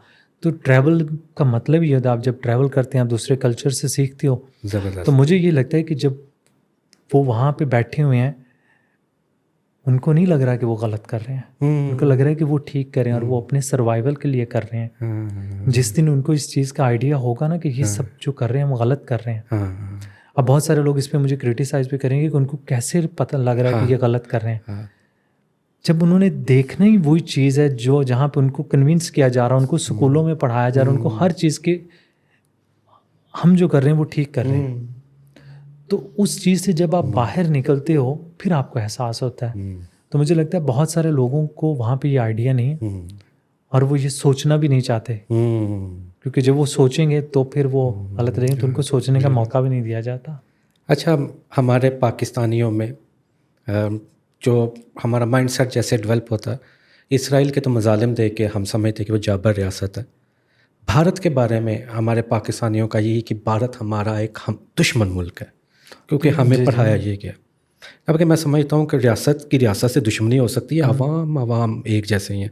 आपका भारत का एक्सपीरियंस कैसा रहा और क्या आपने सीखा, मतलब भारतीय कैसे पाया आपने? देख, वहाँ के लोग इधर आने से डरते हैं, ठीक है, कि पता नहीं हम वहाँ पे जाएंगे हमें लोग मार देंगे, ये करेंगे, हम ब्लैक लिस्ट हो जाएंगे, हमें किसी मुल्क का वीज़ा नहीं मिलेगा। और यहाँ के लोग उधर जाने से भी कुछ तो बहुत डरते हैं और कुछ आई थिंक वो उस चीज़ से अब बाहर निकल गए हैं, उनको एक ख्वाब है कि हम वहाँ जाके ट्रैवल करें। और मुझे लगता है कि देखिए, जितना प्यार मुझे वहाँ पे मिला है ना, उससे आधा मैं दिखा सका हूँ। ज़बरदस्त। क्योंकि कैमरा हर जगह पे नहीं चल रहा होता और कुछ ऐसी जगह होती हैं जहाँ पे कैमरा मैं चला नहीं सकता। बिल्कुल। जब लोग मुझसे मिलने के लिए आ रहे हो तो मैं ये तो नहीं कहूँगा अच्छा एक मिनट ठहरे ज़रा मुझे कैमरा ऑन कर दे। और वो थोड़ा सा अनएथिकल भी लगता है, क्योंकि जब लोग आपसे मिलने के लिए आ रहे हैं तो आप उनसे, वो तो कार्तिकेयन जो मेरे साथ होता था वो जितना रिकॉर्ड कर लेता था वो चीज़ आपको नज़र आ गई। और फिर कुछ लोग कैमरे में नहीं भी आना चाहते थे। ठीक। फिर मेरे पास अपने पास इतना टाइम नहीं होता था कि मैं लोगों से मिल सकूं, उनको और टाइम दे सकूं, क्योंकि हर रोज़ तो हमने ट्रैवल करना होता था। जो फिर एक आधा घंटा अगर बचता था वो हम लोगों से मिलते थे या रास्ते में मुलाकात कर लेते थे। इंडिया में हमेशा कहता हूँ एक दुनिया है, और बड़ी कलरफुल सी दुनिया है, जिसमें आपको आप उनकी स्टेट के अंदर ही इतना कुछ चेंज हो जाता है, तो स्टेट से बाहर निकलो तो ऐसा लगता है कि नया मुल्क आ गया। अभी मैं अफ्रीका में गया हूँ, मैंने कीनिया से साउथ अफ्रीका तक ट्रैवल किया। लैंग्वेज, कल्चर, आर्किटेक्चर, बहुत सारी चीज़ें सिमिलर ही सी। फूड चेंज ही नहीं होता था। इंडिया में तो हर दिन कुछ ना कुछ मुझे नया देखने को मिल रहा था, और हम इस स्पीड से ट्रैवल कर रहे थे कि हमें हर रोज़ ऑलमोस्ट नई स्टेट के खाने, नई स्टेट के लोग और उनका कल्चर देखने को मिलता था। तो इसीलिए तो आप देखें ना कि यूरोप से जो भी निकलता है उसकी ख्वाहिश होती है कि वो सेंट्रल एशिया, पाकिस्तान, इंडिया, इन मुल्कों की तरफ ट्रैवल करके जाएं, क्योंकि ये मेमोरीज आपकी लाइफ टाइम होती हैं। भारत दोबारा जाने का मौका मिला, जाना चाहेंगे? यार मैंने तो हर साल वीज़ा अप्लाई कर देता हूँ, मिलता ही नहीं है वीज़ा। इवन कि मैं वहाँ से हो के आया हूँ उसके बाद मेरा 3 बार रिजेक्ट हो चुका है, सिर्फ इस वजह से आज ही एक रिजेक्ट हुआ है। ठीक है, तो मैं अभी तक जो यहाँ पे 2 महीने बैठा हुआ था सिर्फ इसीलिए बैठा हुआ था कि मैंने यहाँ से बॉर्डर क्रॉस करके वीज़ा मिल जाए तो। हाँ, वीज़ा में। और मैं हर साल ढीठों की तरह अप्लाई कर देता हूँ, वो हर साल रिजेक्ट करके भेज देते हैं। अबरार, आपके पाकिस्तानी डुअल नेशनलिटी की वजह से रिजेक्ट होता है? नहीं, ये पाकिस्तानी ओरिजिन की वजह से, मतलब मैं पाकिस्तानी ओरिजिन हूँ और मैंने किसी जगह पे अपने आप का एज ए जर्मन शो भी नहीं कराया। ठीक है। मैं जब भी किसी जगह जाता हूँ तो मैं पाकिस्तानी, आप मुझसे बात करेंगे ना, मतलब आप अगर तजिकिस्तान में बैठे हैं तो आप मुझसे बात करें आप कहाँ से हैं, तो मैं ये नहीं कहूँगा मैं जर्मनी से हैं, मैं कहूँगा मैं पाकिस्तान से हैं। पासपोर्ट लेना मेरी मजबूरी थी, बिल्कुल, क्योंकि उसके बगैर मैं ट्रैवल नहीं कर सकता, और मैं शुक्रगुजार हूँ कि मेरे पास वो पासपोर्ट है जिसमें मैं ट्रैवल कर रहा हूँ। लेकिन आज भी मैं पाकिस्तानी हूँ और रहूँगा हमेशा। ये कोई ऐसा नहीं है कि मुझे इस पर कोई शर्मिंदगी है या कुछ इस तरह बताने में। और इंडिया में भी मैंने वीडियोस में भी यही शो किया हर जगह जाके, तो शायद मैं अपने आप को जिस तरह बहुत सारे स्पोर्ट्समैन दूसरे मुल्कों से खेल रहे हैं, उनको वीज़ास मिल जाते हैं, वो ट्रैवल करते हैं, लेकिन वो शायद मैंने अपने आप को इतना वो as being a Pakistani cash करवाया है कि वो मुश्किल हो रहा है मेरे लिए। लेकिन मैं अप्लाई हर साल करता रहूँगा, कभी ना कभी तो मिलेगा ना दोबारा। अल्लाह करेगा मिलेगा, क्यों नहीं मिलेगा। अच्छा, वैसे हमारे पाकिस्तानियों के लिए ये बता दो कि भारत में सच्ची सच्ची बताना, हेट का सामना करना पड़ा? मुझे तो कभी नहीं करना पड़ा, कभी नहीं ना? किसी एक लम्हे पे भी नहीं। मुझे जितना प्यार मिला वहाँ से, और वो ये नहीं है कि सिर्फ मुस्लिम से, ऑफ कोर्स मेजोरिटी मुझे मुस्लिम से देखती है, क्योंकि मेरी जो मेन मुस्लिम ऑडियंस बनी थी ना, वो बनी थी पाकिस्तान से सऊदी अरेबिया की सीरीज़ की। हाँ, तो वो मेरे साथ जुड़ गई थी वो सीरीज़ से। तो जाहिर सी बात है, फिर मैंने नॉर्थ में भी ट्रैवल किया, मिडल ईस्ट में ट्रैवल किया। मिडल ईस्ट में मुस्लिम्स को ज़्यादा अट्रैक्ट करता है। उसके बावजूद अगर मैं पंजाब गया हूँ तो पंजाब से बहुत प्यार मिला है। साउथ इंडिया में था, जैसे केरला में, कर्नाटका में, गोवा वगैरह वाली साइड पे, हर जगह से लोग मिलने हैं कहते हैं, और वो हर तरह के लोग थे। उनका क्या बैकग्राउंड था मुझे तो अक्सर पता भी नहीं होता था। मेरे साथ कार्तिकेयन ट्रैवल कर रहा था, हिंदू था, उसी के साथ उठना बैठना खाना, सुबह दोपहर शाम, मतलब वो कोई डिफरेंस मैंने भी नहीं रखा, ना उसने कभी रखा है, और ना ही हमें कभी फेस करना पड़ा। लेकिन हो सकता है कि इश्यूज हों, लेकिन अगर मैं वो बताऊं कि जो मैंने नहीं देखा, हाँ, वो गलत होगा। हाँ, तो मैं तो वही बताऊंगा जो मैंने देखा है। अच्छा, आपका ये जो ट्रैवल था ज़ियारात का, इराक़, सऊदीया, उम्रा का, इसका एक्सपीरियंस कैसा रहा, ख़ास तौर पे ईरानी पॉपुलेशन के बारे में, क्योंकि तीसरा हमारा हमसाया ना ईरान जी है। जी, आई थिंक दुनिया की जो सबसे मेहमान नवाज कौम है उनमें ईरानी हाँ, और सऊदी अरेबिया के लोग हैं। बिल्कुल ठीक है। सऊदी अरेबिया में जब आप एज अ ट्रैवलर जाते हैं, एज अ वर्कर जाते हैं, तो आई थिंक वो उनका बिहेवियर चेंज होता है। हाँ, लेकिन मेरे साथ तो बहुत अच्छा रहा। इराकी बहुत मेहमान नवाज लोग हैं। तो मैं अगर यहाँ से बॉर्डर क्रॉस करके किसी भी जगह गया हूँ ना, लोगों से बहुत इज्जत, रिस्पेक्ट, प्यार और वो मेहमान नवाजी का एलिमेंट मिला। क्योंकि मैं जब ट्रैवल करता हूँ, मैं इतनी ज़्यादा एक्सपेक्टेशन लेके नहीं जाता, तो जो भी मिल रहा होता है वो मेरी एक्सपेक्टेशंस क्रॉस कर रहा होता है ऑलरेडी। तो मैं ये भी नहीं कहता कि अच्छा मुझे यहाँ पे कोई फ्री में खाना मिलेगा, यहाँ पे मैं किसी के घर जाके रहूँगा, किसी का मैं गलत फ़ायदा उठाऊँगा, ऐसा कुछ भी नहीं होता। जो मिलता है, जिस तरह से वो इज़्ज़त रिस्पेक्ट से मुझसे बात करते हैं, that is more than enough. और हमारे यहाँ अगर कोई गेस्ट आता है, हम बहुत इज़्ज़त करते हैं। हाँ, मुझे लगता है कि पाकिस्तान में मुझे ये ज़्यादा फील होता है। अभी 2 दिन पहले एक गोरा आया था, हाँ, उसको मैं बॉर्डर से लेके ना इंडिया उधर से बागा से लेके, तो उस जर्मनी था, तो मैंने कहा कि यार अगर तूने रिंग रोड पे चढ़ना है ना, तो बाइक की इजाज़त नहीं है, मैं पीछे गाड़ी खड़ी करता हूँ, तू जा, ये तुझे जाने देंगे, अगर मैं जाके कहूँगा ना तो तुझे नहीं जाने देंगे। तो उसने बात शायद कि उसको रिंग रोड पे जाने दिया, मुझे नहीं चढ़ने देते। मैं जब गया हूँ, मैंने कहा तुमने इसको जाने कैसे दिया? कहते सर जी वो पता नहीं किस मुल्क से आया था। सही है, अपने मुल्क वालों को हमने कुछ नहीं देना। अच्छा, हमारा एक सवाल ईरान के मुतालिक ये करना चाहूँगा कि ईरान को कैसा पाया? हमारे यहाँ पे एक कॉन्सेप्ट, मिसकंसेप्शन है वैसे मेरे हिसाब से, कि बहुत रिजर कट्टर इस्लामिक रियासत है, और कई लोग जाते हुए ही डरते हैं कि पता नहीं अल्लाह जाने वहाँ पे क्या है। कैसा पाया ईरान को? देखिए, ईरान की पुलिस और आर्मी और ये जो, इनसे तो मुझे भी डर लगता है, सही बता। एक ही रीज़न है जिससे मुझे डर लगता है। इनकलाब फोर्स से नहीं, जिन्होंने नजर रखी है ड्रोन पे, कोई शूट कर रहा है तो क्या कर? देखिए, उसकी न सिर्फ एक रीज़न है कि मुझे ये लगता है कि जाने अनजाने में अगर मैंने कोई गलती कर दी है, तो वो उस गलती वो इतनी बड़ी ना हो कि कहीं वो मेरे लिए बहुत बड़ा इशू बन जाए। तो ईरान की वो जो एक मिसकंसेप्शन, और किसी हद तक वो जो पिछले कुछ अरसे में ट्रैवलर्स को इश्यूज भी वहाँ पे आए हैं, उस बेस पे डर लगता है। अदरवाइज ईरान के लोग, ईरान का कल्चर, ईरान में travel by far one of the best country to visit. बहुत कल्चर है, लोग बहुत मेहमान नवाज हैं, बहुत सस्ता है, पाकिस्तान से भी शायद आधा वहाँ पे ख़र्चा होता है, और बहुत इजी टू ट्रैवल है, सेफ़ बहुत है। और ईरान इतना बड़ा है कि वहाँ पे आपको हर तरह का रीजन मिलेगा, डेजर्ट से लेके आपने बहुत अच्छे खूबसूरत बीच पे जाना है वो मिल जाएंगे। शहर उनके एक से बढ़ के खूबसूरत शहर हैं, फुल ऑफ हिस्ट्री और कल्चर। तो क्या चाहिए?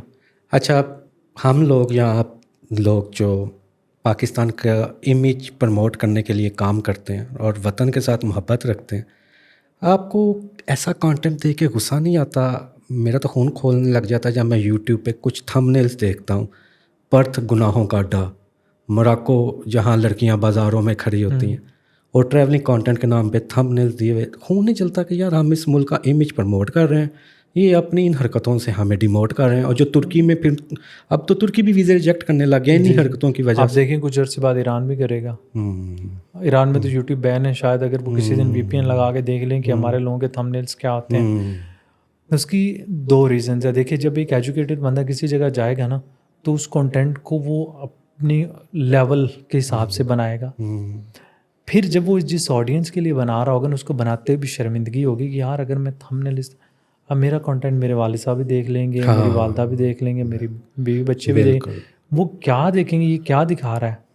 अभी अक्सर मेरे सामने से आते हैं तो मुझे लगता है यार ये बड़ी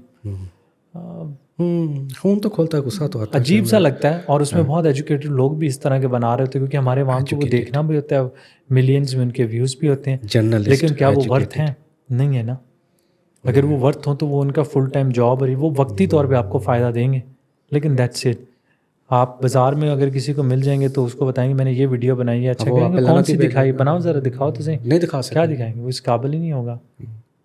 अच्छा ब्रदर, नॉर्दर्न लाइट्स देखना मेरा ड्रीम है, अभी तक मुझे तो मौका नहीं मिल सका। आपने देखी हुई है? जी। कैसा महसूस हुआ था जब पहली दफ़ा देखी थी? मेरी खुशकिस्मती एक मुझे काफ़ी बार मौका मिला है। पहले 2 बार, एक बार फर्स्ट टाइम मैं जब गया था आइसलैंड, 5-6 दिन मैंने गुजारे थे, मौसम बहुत ख़राब था, नहीं देखने को मिली। नेक्स्ट टाइम मैं गया था नॉर्वे गया था, मुझे देखने को मिली थी कि नहीं मिली थी, आई थिंक देखने को मिल गई थी। 6 दिन के लिए गया था। वीडियो देखी है, वो वीडियोस बात की हैं, उससे पहले मैं गया था। मेरे ख्याल में नॉर्वे में भी मुझे मौका नहीं मिला था। उसके बाद जब मैं दोबारा गया था तब मुझे मौका मिला था। और फिर मैंने फिनलैंड में गया था, फिनलैंड में भी नहीं देखने को मिली थी। ये थी कि अब तो वो इतनी बार देख ली हैं कि वो जो एक आपका ख्वाब होता है ना, वो पूरा हो गया। और वो भी मेरा ख्वाब था कि मैं अगर बाद में मैंने कुछ लोगों की वीडियोस देखी कैंपिंग करते हुए यहाँ पे इस जगह पे, और मैं इतना एक्साइटेड था। वहाँ पे -25 -35 के आसपास टेम्परेचर होगा। रात को बहुत सर्दी थी, आसमान बिल्कुल क्लियर था, और जिस दिन आसमान क्लियर होता है आपको पता है सर्दी बहुत ज़्यादा होती है। और पीक के ऊपर हमने कैंप लगाया, हवा बहुत तेज़ थी सारी रात। और मेरा ना, मैंने खाना बनाते हुए ना कैमरा बाहर लगा दिया उस पर टाइम लैप्स लेने पे, तो हवा तेज़ थी, वो कैमरा गिरा और सीधा जाके गिरा उसके जो रिमोट लगा होता है ना, अच्छा। रिमोट के साथ उसकी जो पिन लगी होती उस पर वो टूट गई। फिर सारी रात में हर 3 सेकंड के बाद बटन दबाता था तो इस तरह करके मैंने थाम, तो पूरा अगला 1-1.5 हफ्ता तो मेरे हाथों में ना सेंसेशन ही नहीं थी। वो इतनी ज़्यादा सर्दी थी पाँव में और उसमें, लेकिन वो भी काम किए। अब शायद मैं वो ना करूँ, मुझे बड़ी सर्दी। अच्छा, वैसे महसूस होता है वक्त के साथ साथ कि एनर्जी कम होती जा रही है, एक फैक्टर आता जा रहा है, या मैं थोड़ा बुरा होता जा रहा हूँ? महसूस हुआ है कभी? देखिए, मुझे लगता है कि मेरी अपनी जवानी की तो मैं 24 घंटे जाग रहा हूँ, काम कर रहा हूँ, अब मुझसे भी नहीं होता। मैं अभी भी वो काम कर लेता हूँ जिसका मुझे शौक है। जो जिस काम में मैंने काम चोरी करनी थी वो भी मैं करता हूँ। दूसरी चीज़ ये भी होती है कि देखिए, टाइम के साथ साथ मुझे इस चीज़ का आइडिया हो गया कि अब मुझे, शुरू में मैंने अपने ट्रैवल कुछ बहुत इन्जॉय नहीं किया, वो सिर्फ इसी लगन में गुजर गया कि मैं वीडियो बना रहा हूँ। फिर बाद में मैंने कहा कि नहीं, ये तो मैं काम वीडियो के लिए तो नहीं कर रहा, अगर जब मैं इन्जॉय नहीं कर रहा तो मैं ट्रैवल नहीं करूँगा। तो अब मैं उसको उस तरह से लेके जाता हूँ, क्योंकि कुछ चीज़ें ऐसी होती हैं जो पहले मैं बहुत ज़्यादा रिकॉर्ड कर लेता था, अब मैं उसको अपनी स्टोरी से और उस चीज़ से कवर कर लेता हूँ कि ठीक है, ऑडियंस को इससे कोई गर्ज नहीं है कि ये मैंने कोई इसको बहुत और इसमें एक्स्ट्रा 4-5 घंटे इधर बैठा रहा हूँ। अब थोड़ा सा एंजॉय भी करना है। तो शुरू में ये है कि आप बहुत चीज़ें एक्स्ट्रा करते थे, अब उसको ज़रा निकाल के कैलकुलेटेड हो गया। हाँ, कैलकुलेटिव हो गया। वीडियोज़ बनाते हुए भी इतना टाइम हो गया ना कि बंदे को आइडिया हो जाता है। अच्छा, आपका ड्रीम लोकेशन क्या है जो अभी तक लिस्ट में है कि मैं विज़िट अभी तक नहीं कर सकी, और आपकी विश लिस्ट में है कि मैं यहाँ जाऊँ? मतलब होता है अलास्का आप मेरे ख्याल नहीं गए? नहीं, वहाँ पे तो मैं जा सकता हूँ। अच्छा, नहीं, ड्रीम लोकेशन वो है कि वहाँ जहाँ पे जाना मुश्किल है। हाँ, वो कौन सी है फिर पता? वो कश्मीर, मकबूजा कश्मीर। हाँ, इंडिया वाली साइड वाला कश्मीर। दूसरा लद्दाख, लेह, हिमाचल इस साइड पे, नॉर्थ ईस्टर्न साइड पे, कलकत्ता देखने का, हैदराबाद। ड्रीम डेस्टिनेशन मेरी आज भी इंडिया है, क्योंकि उसके अलावा मैं हर जगह पे जा सकता हूँ। बिल्कुल ठीक है, ठीक है, ठीक है। तो वो इस तरह की नहीं है कि मैं कहूँ कि अच्छा जी वो एक डेस्टिनेशन है। बस देखते हैं कब मौका मिलता है। बड़ा फेमस रूट है यूकान, ब्रिटिश कोलंबिया से अलास्का का। कभी इसका प्लान नहीं किया कि बाइक पे करूं? वो मैं कर लूँगा, वो करूँगा भी इंशाल्लाह, अगर मेरी wish list ज़िंदगी रही में तो। है। हाँ, मेरा ट्रैवल होगा उसमें ये कि अलास्का से लेके अर्जेंटीना उशवाया तक, वो मैं कभी करूँगा। लेकिन अभी इंशाल्लाह हो सकता है किसी और रीजन की तरफ जाएं, पर ड्रीम डेस्टिनेशन जो है ना वो सिर्फ कश्मीर, लेह लद्दाख और बाकी एरियाज़ इंडिया के वही हैं। अच्छा, कभी ऑस्ट्रेलिया की तरफ या उस तरफ का हो सकता है, अभी आपके साथ बैठे हुए हैं, प्लान तो मेरे बन रहे हैं कि नेक्स्ट ईयर मैं ऑस्ट्रेलिया पहुंच जाऊं। हाँ, ठीक है, तो इंडिया का वीज़ा क्योंकि मिल नहीं रहा, तो बाकी एरियाज़ की तरफ तो जा सकते हैं। तो सातों बरे आज़म एक्सप्लोर करने हैं। मुझे ये कभी शौक नहीं रहा कि मैंने हर जगह, जिस तरह लोगों को होता है ना कि मैंने हर कंट्री जाके टिक टिक लगाने मार, इधर check जाना, मार कर। वो नहीं है। जितना देख लूँ उसको एंजॉय करूँ, रिग्रेट नहीं होना चाहिए बाद में कि मैं एक जगह पे गया मैंने उसको एंजॉय नहीं किया। कुछ जगह ऐसी हैं जिसको मैंने आपको बताया कि वीडियोस के चक्कर में मैंने एंजॉय नहीं किया, तो वो मैं अब दोबारा नहीं करूँगा। अच्छा, अभी आपने एक नई बाइक ली, अपने शौक के लिए ली, पाकिस्तान के लिए ली। अभी थोड़ी देर पहले आपने कहा कि यार बाइक मैंने ना मीडियम मैंने बनाया था, मुझे सीखनी पड़ी, मुझे कोई इतना शौक नहीं था। अभी आपका इतना शौक हो गया कि अब आप दोबारा कार नहीं लेंगे, फिर बाइक ही ले रहे हैं ट्रैवलिंग के लिए? देखें, ये नॉर्थ जाने के लिए अगर मैं सोलो जा रहा हूँ ना, हाँ, या किसी दोस्त के साथ जा रहा हूँ तो मैं बाइक पे जाऊँगा। अच्छा, लेकिन अगर मैं फैमिली के साथ जा रहा हूँ तो गाड़ी वगैरह पे जाऊँगा। तो अपना ट्रैवल मैं भी बाइक पे रखूँगा नॉर्थ पाकिस्तान के लिए।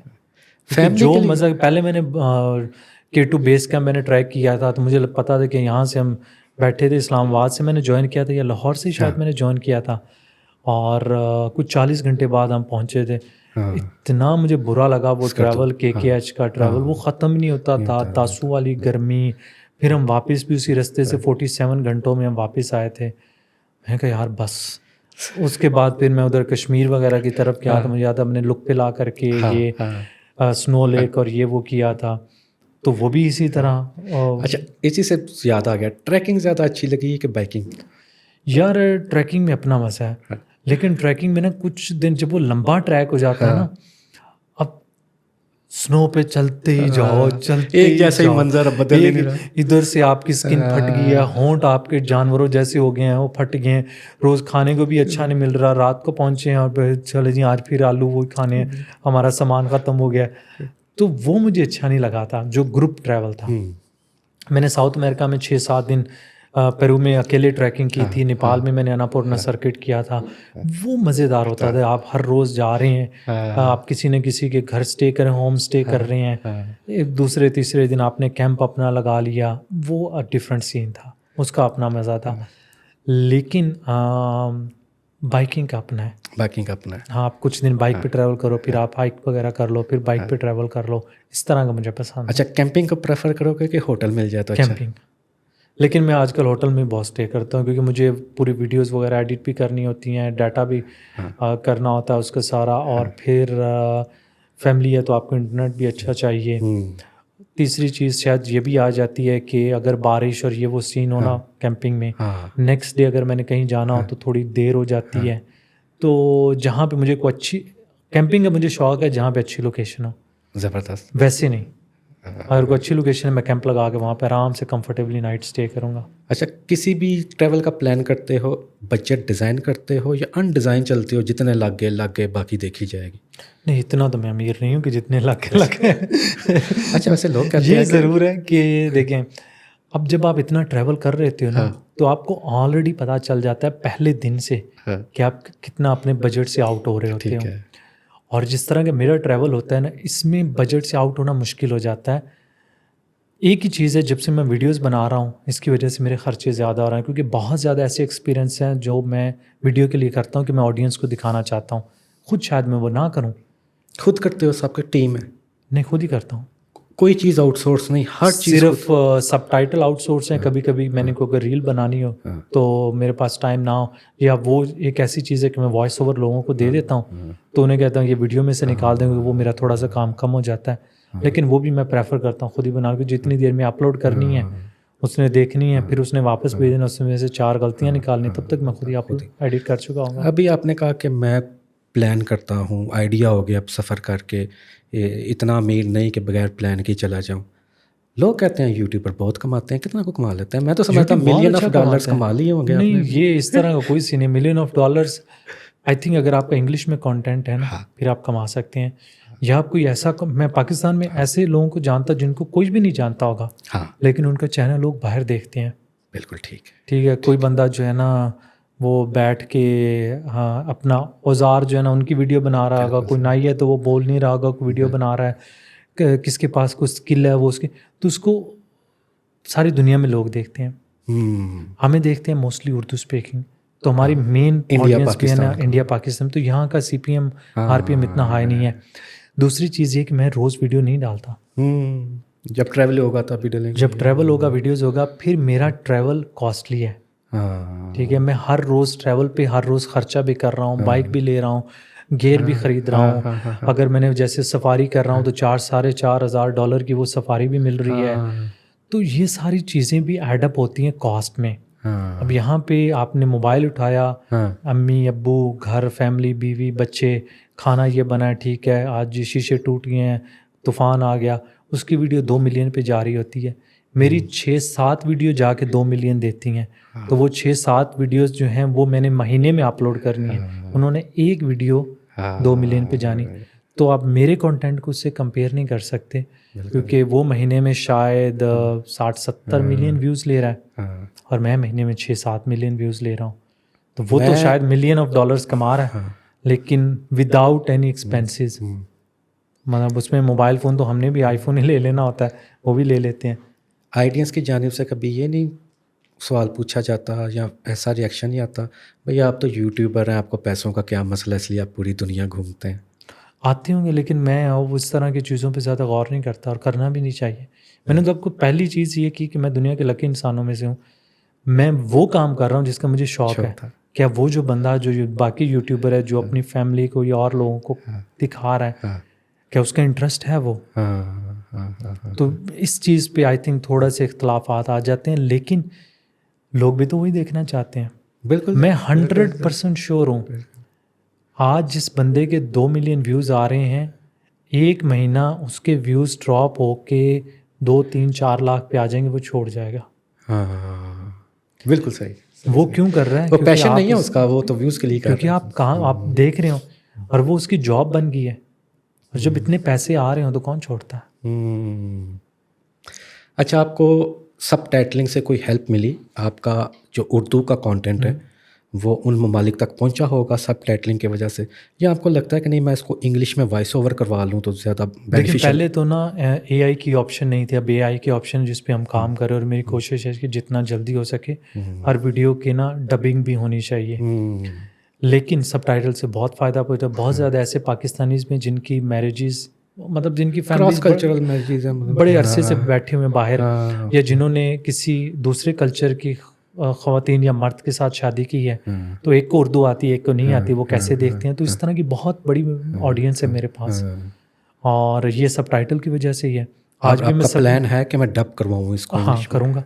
हम काम कर रहे हैं इस चीज़ पे, लेकिन अभी तक वो उस तरह की हमें परफॉर्मेंस नहीं मिली। लेकिन ये ज़रूर है कि अगली सीरीज़ से पहले हमने इस पे इतना अच्छा काम कर रहे हैं कि अगली सीरीज़ की हर वीडियो डबिंग में आनी चाहिए। अच्छा, वक्त के साथ साथ मैंने देखा स्पॉन्सरशिप आपको मिलने लग गई। जी। उससे हेल्प होती है बजट में? हाँ, बिल्कुल होती है। मतलब वो आपको इतने पैसे दे जाते हैं जो आप महीने में नहीं कमा सकते, तो वो करना भी होता है। लेकिन आप अगर मेरे कंटेंट को देखें तो अब अफ्रीका में मैंने 72 शायद वीडियोस बनाई हैं, जिनमें 2 या 3 इंटीग्रेटेड स्पॉन्सर्ड वीडियो हैं, और उसके बाद एक मैं नॉर्वे में इन्फिनिक्स मोबाइल की करके आया था। तो 72 वीडियोस के बाद अगर आपको एक स्पॉन्सर्ड वीडियो देखने को मिल रही है तो ऑडियंस को इतना तो ख्याल रखना चाहिए। बहुत सारी ऐसी वीडियोस है जिन पे मेरा अपना खर्चा बहुत ज़्यादा है और वहाँ से रिटर्न नहीं आया। लेकिन मैं क्यों करता हूँ? क्योंकि वो मुझे भी शौक है और मुझे लगता है कि वो मेरी वीडियोस जब ऑडियंस देखेगी उनको पसंद भी आएंगी और वो दिखानी भी चाहिए। तो स्पॉन्सर वीडियोस तो करनी चाहिए, हमारा नहीं ज़रूर करनी चाहिए, तो राइट है कंटेंट क्रिएटर। लेकिन मेरी इतनी ज़्यादा नहीं है। अब जब मैं यहाँ पे बैठा हूँ मुझे बहुत ज़्यादा क्यूरीज आ रही हैं, लेकिन मैं रिजेक्ट कर रहा हूँ। क्यों? क्योंकि मैंने ट्रैवल करना है। ओके। अगर मैं उनकी क्यूरीज पे चला जाऊँगा तो उनके लिए ट्रैवल को कॉम्प्रोमाइज़ करना पड़ेगा। हाँ, वो 8 से 10 दिनों का एक प्रोजेक्ट है, पैसे भी बहुत अच्छे होंगे, लेकिन मैं वो नहीं कर सकता अभी। अभी मुझे अपना ट्रैवल करना है और अभी मुझे अपने यूट्यूब के लिए कंटेंट बनाना है। इसलिए मैंने आज तक अपने यूट्यूब का बिजनेस नहीं बनाया। उतना ही काम कर रहा हूँ जितना मैं खुद कर सकता हूँ। बहुत बड़ी टीम नहीं रखी, क्योंकि मुझे लगता है जब वो सारी चीज़ें ऐड हो जाती हैं आप पे प्रेशर बढ़ जाता है, टीम को सुपरवाइज करना मुश्किल हो जाता है, और मैं फिर वो भी मेरी जॉब हो जाएगी। अभी ये 50% जॉब है, 50% पैशन है। अच्छा, इतनी बुरी रिप्यूट का मुल्क हमारा, अनफॉर्चुनेटली पाकिस्तानियों के कैसे डिफेंड करते? बहुत सारे सवाल उठते होंगे जब आप बताते होगे कि मैं पाकिस्तानी हूँ, तो सामने वाला पूछता होगा तुम्हारे मुल्क का ये मसला ख़ास तौर पे टेररिज्म को लेके डिफेंड करना पड़ता है। अब देखिए, उसमें डिफेंड करने की ज़रूरत नहीं है। कुछ मसले हैं, डिफेंड करने से बेहतर एक्सेप्ट कर लेना चाहिए। बिल्कुल सही है, इश्यूज है ना। अनलेस के देखिए, मैं अब जैसे साउथ अमेरिका में जाके आता तो वहाँ पे लोग मुझे कहते थे कहाँ से है, पाकिस्तान से हो, वहाँ पे तो जंग लगी हुई है। नहीं, वहाँ पे जंग नहीं लगी। ठीक है, ये तो आप डिफेंड कर सकते हो, लेकिन कुछ इश्यूज हैं रियल इश्यूज, और वो हमें एक्सेप्ट भी करने चाहिए। अगर हम उनसे आंखें बंद कर लेंगे तो वो ख़त्म तो नहीं होंगे। तो फैमिली को कैसे मैनेज करते हो? भाभी कैसे रहती हैं, कैसे इजाज़त देती हैं कि 2-2 महीने बाहर रहो? देखिए, इजाज़त तो हम जिस मुल्क में हैं यहाँ से मिलियंस वर्कर्स जो हैं वो मिडिल ईस्ट में काम कर रहे हैं। हाँ, उनकी भी तो फैमिलीज इजाज़त देती हैं। बिल्कुल ठीक। तो मेरा भी यूट्यूब काम है। यानी आपने बेगम को समझा दिया कि अब ये मेरा काम है। देखिए, और इस काम जब के आपका काम है, फॉर एग्जांपल आप स्टूडियो में बैठे हैं, आपका काम है ये, आपकी बेगम या आपकी फैमिली को इतराज़ नहीं करेगी। नहीं, ये अर्निंग सोर्स हो गया अभी हाँ, तब आपका। अब मैं अगर यहाँ पे वहाँ पे ट्रैवल पे इस तरह की हरकतें करता फिरूँ, ठीक है, तो फिर इश्यूज हैं। ठीक। और मैं कोशिश करता हूँ कि 2 से 3 महीने ट्रैवल करूँ। ठीक है, उसके बाद मैं अभी 2-2.5 महीने से घर में बैठा हूँ। अभी मैं 1 मार्च से लेके आज जून हो गई, तो घर पे हूँ। 2 महीने मेरे पहला ट्रैवल था, अभी 4 महीने घर पे गुजर गए। इसी तरह आगे 2-3 महीने ट्रैवल करूँगा, फिर मैं वीडियोस अपने साथ लेके आ जाऊँगा। इसलिए मैं रोज़ वीडियोस डालता भी नहीं हूँ कि मेरे पास इतना कंटेंट रहे। और मुझे लगता है कि मेरी ऑडियंस भी शायद वो मुझे हर रोज़ बर्दाश्त नहीं कर पाए, तो हफ्ते में 2 दिन ठीक है, उनके पास भी उतना ही टाइम होता है। अच्छा, उसी अभी चीज़ को लेके चलता हूँ। अभी नेक्स्ट प्लान कौन सी डेस्टिनेशन है? यार, मैं जब भी किसी को बताता हूँ नज़र लग जाती है। ठीक है। अच्छा, बस मुझे ये बता दें, रशिया कभी है प्लान में? रशिया का है इंशाल्लाह, हो सकता है बहुत जल्दी आपको देखने को मिले। मेरा पहला टूर जो था वो रशिया के थ्रू ही गुजर के आना था। ठीक है। वीज़ा भी मैंने लगवाया था, $350 दिए थे, वो बिजनेस वीज़ा लगवाया था, लेकिन कोविड की वजह से नहीं जा सका। अच्छा, और उसमें साइबेरिया भी इंक्लूड होगा? जी, इंशाल्लाह। लेक बाइकाल इंक्लूड होगी? हाँ जी, लेकिन समर में होगी, विंटर वाला नहीं। ये सब एरिया मैंने देखा, मुझे बहुत याद आता है, और मैं चाहता हूँ कि आप चाहें मैं आपकी वीडियोस में देखूँ कि कैसे दिखाते हैं। इंशाल्लाह कोशिश पूरी करेंगे। अच्छा, पाकिस्तानियों के जो अमूमी हालात हैं, बेरोज़गारी है, बदहाली है, कभी लोग चिड़चिड़े हो चुके हैं, खामखा भी तनकीद कर देते हैं, तनकीद को कैसे फेस करते हैं? देखिए, अगर तो वो पता नहीं, मैं अब वो थोड़ा सा इतना उस चीज़ से निकल गया हूँ कि मुझे लगता है कि बहुत ज़्यादा ऐसी चीज़ें ना जवाब देने से बेहतर इग्नोर करना चाहिए। कर दो। हाँ, पढ़ते हो अपने कमेंट्स सारे? नहीं, सारे नहीं पढ़ सकता। अच्छा, सारे मैसेजेस भी नहीं पढ़ सकता, सारे कमेंट्स भी नहीं पढ़ सकता, और ना ही मैं इस वजह से पढ़ता भी हूँ, क्योंकि अक्सर आपका दिन इतना अच्छा गुजर रहा होता है, अचानक से किसी ने एक वो कमेंट कर दिया, और वही आप कह भी रहे हो ना कि यार मैं दिल पे नहीं लेता, वो आपके दिल पे लग गया, तो आपका सारा दिन ख़राब हो जाता है। उसमें फैमिली लाइफ फिर सफ़र होती है। ठीक है, आप उस तरह से वो टाइम नहीं उनको दे पाते, आपका जहन कहीं और होता है, काम कोई और कर रहे होते हैं। लेकिन मैं इग्नोर करता हूँ, क्योंकि जितना आप जवाब देंगे ना उतना ही वो तो चाहते हैं कि आपको प्रोवोक करें, आप उनका जवाब। अक्सर लोगों को पहले मैं जवाब भी दे देता, फिर वो कहते अच्छा ये हम तो वैसे ही आपको लिखा था, तो मैंने नहीं करता। अच्छा, इब्रार, इंसान अगर किसी मुकाम पे पहुंच जाए, उसको खुदा शोहरत से नवाज दे, उसको लोग जानने लग जाएं, तो आपको ये नहीं महसूस होता कि उसकी एक ज़िम्मेदारी होती है कि वो समाज की भलाई के लिए भी कोई कंटेंट प्रोड्यूस करे? कभी पॉलिटिकल या सोशल इश्यूज़ पे बोलने का दिल नहीं किया, या ये नहीं दिल किया कि यार ये गलत है, पाकिस्तानी हो, ये ना करो, बदनाम हम होते हैं, पूरी दुनिया में मुझे फेस करना पड़ता है कि तुम्हारे मुल्क से ये खबरें आती हैं, तो मैं इन इश्यूज़ पे बोलूँ, लिखूँ? अच्छा, उसमें ना बहुत ज़्यादा इन चीज़ों से मैं इख्तलाफ रखता हूँ। अगर मैं ऑटोमोटिव सेक्टर में जॉब कर रहा हूँ ना, तो मुझे उसका नॉलेज है। ठीक है। अगर मैं ट्रैवल व्लॉगिंग कर रहा हूँ ना, मुझे ट्रैवल रिलेटेड चीज़ों का पता है। मुझे पॉलिटिक्स का नहीं पता, मुझे मेडिसिन का नहीं पता। ठीक है। आजकल एक डॉक्टर जो है वो हरफन मौला है, उसको सब पता है। आजकल एक इंजीनियर, क्योंकि वो मशहूर हो गया ना। अब हर मशहूर बंदे का उतना नॉलेज उस फील्ड का नहीं है। ठीक है। तो बेहतर यही होता है कि आपको जिस चीज़ का नहीं पता ना, तब बोलो। हाँ, उसमें मत बोलो और दूसरे लोगों को बोलने दो। लेकिन आप जो काम कर रहे हो वो काम इतना अच्छा करो कि उसमें किसी और को क्रिटिसाइज़ करने का आपको मौका ना मिले। लेकिन अनफॉर्चुनेटली मुझे लगता है कि पाकिस्तान में ये लगता है हर बंदे को कि भाई अब मैं मशहूर हो गया ना, तो मैं तो कुछ भी बोल लूँ, लोग जो है ना वो मुझे एक्सेप्ट करेंगे। हाँ, हर स्विच में उंगली अब देखें, मुझे इस चीज़ से बहुत इख्तलाफ है कि पाकिस्तानी साबका क्रिकेटर्स को क्यों हम मीडिया पे लेके आते हैं। मोस्टली अनएजुकेटेड हैं, हमारे हीरोज़ हैं, हम उनकी रिस्पेक्ट करते हैं, लेकिन जब भी वो मुंह खोलते हैं हमें बदनाम करते हैं। बिल्कुल। कभी कोई अभी कुछ दिन पहले मुझे इतना दुख हुआ कामरान अकमल का, वो कि उन्होंने हमारे सिख कम्युनिटी के लोगों के बारे में इस तरह अल्फाज इस्तेमाल किए। सिख कम्युनिटी के फिर एजाज अहमद साहब, तो उन्होंने पश्तूनों के खिलाफ। हाँ, मैं तो बड़ा इस चीज़ पे, जब आप पाकिस्तान को रिप्रेजेंट कर रहे हो ना, तो बोर्ड की ये जिम्मेदारी होती है कि इनको क्रिकेट खिलाने के साथ साथ इनकी ग्रूमिंग करें। बिल्कुल। इतने बदतमीज़, मेरा कुछ लोगों से वास्ता भी पड़ा है और लिटरली ये इंसान को इंसान तक नहीं समझते। तो अक्सर जगहों पे मैंने ये नोटिस किया है कि यार ऐसे बिहेवियर को जब लोग देखते होंगे तो वो क्या सोचते होंगे। तो ये तो मुल्क का नाम बर्बाद करें। अब तो मीडिया में वो आना शुरू हो गए हैं, और ये नहीं कि एक बंदा है, अब साबिक भाई भी सारे उठा के देख लें। उसी तरह जो भी अगर कोई फिल्म स्टार ये वो मशहूर हो जाते हैं, कोई टीवी स्टार मशहूर हो जाते हैं, अच्छा वही है जो कम बोलता है। बिल्कुल सही है। इसीलिए भाई बेहतर यही है, जो आपको काम आता है, जिसमें आप एक्सपर्ट हो, जिसका आपको पता है वो बोलें। उससे ज़्यादा बहस मत करें, उससे आपका भी नाम ख़राब होगा, मुल्क का भी ख़राब होगा। और शायद अच्छा काम करने की बजाय आप जो वो किसी के दिल आज़ारी कर बैठें। अच्छा, दिल आज़ारी से डरते हो कि पब्लिक की दिल आज़ारी मेरी किसी जुमले से ना हो? ऑफ कोर्स डरना भी चाहिए, क्योंकि कहे हुए अल्फाज वापस नहीं आते। और आप जितनी भी बार माफ़ी मांग लोगे ना, वो फीलिंग लोगों के दिल में आपके लिए वो मोहब्बत नहीं रहती जो पहले थी। अच्छा ब्रार, इस धरती से मोहब्बत अपनी जगह, लेकिन कुछ ग्राउंड रियलिटीज़ होती हैं, और ग्राउंड रियलिटी ये है कि इस मुल्क का मुस्तकबिल नज़र नहीं आता, इसका जो पॉलिटिकल सेटअप है नज़र नहीं आता किस तरफ जा रहा है। तो कभी ये नहीं सोचा कि बच्चों को मैं एजुकेशन के लिए बाहर सेट करूं या इसी मुल्क में? देखिए जी, बच्चों के पास नेशनलिटी है, एजुकेशन तो पाकिस्तान में अगर आप अफोर्ड कर सकते हैं तो आपको मिल जाएगी। लेकिन चाहते क्या हो कि ये बाहर ही जाएं या इस मुल्क में रहें? वो उनकी जिम्मेदार मर्जी है जी।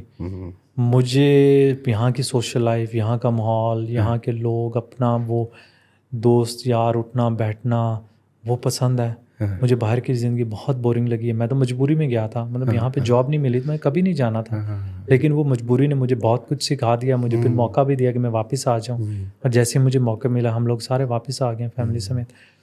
लेकिन यहाँ के जब मैं सुपर मार्केट में जाता हूँ, मैं चीज़ों को देखता हूँ, बिजली के बिल देता हूँ, मुझे लगता है यार कैसे गरीब बंदा सरवाइव करता होगा।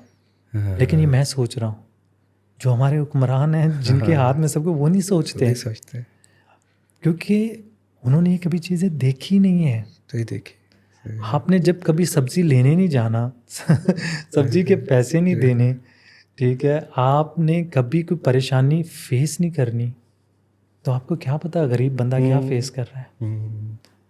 हाँ, यहाँ पे हालात बहुत टफ हैं लोगों के। और अभी तो फिर भी लोग जो हैं वो पाकिस्तान से मोहब्बत कर रहे हैं, लेकिन मुझे लग रहा है कि बहुत हद तक वो चीज़ कम हो गई है।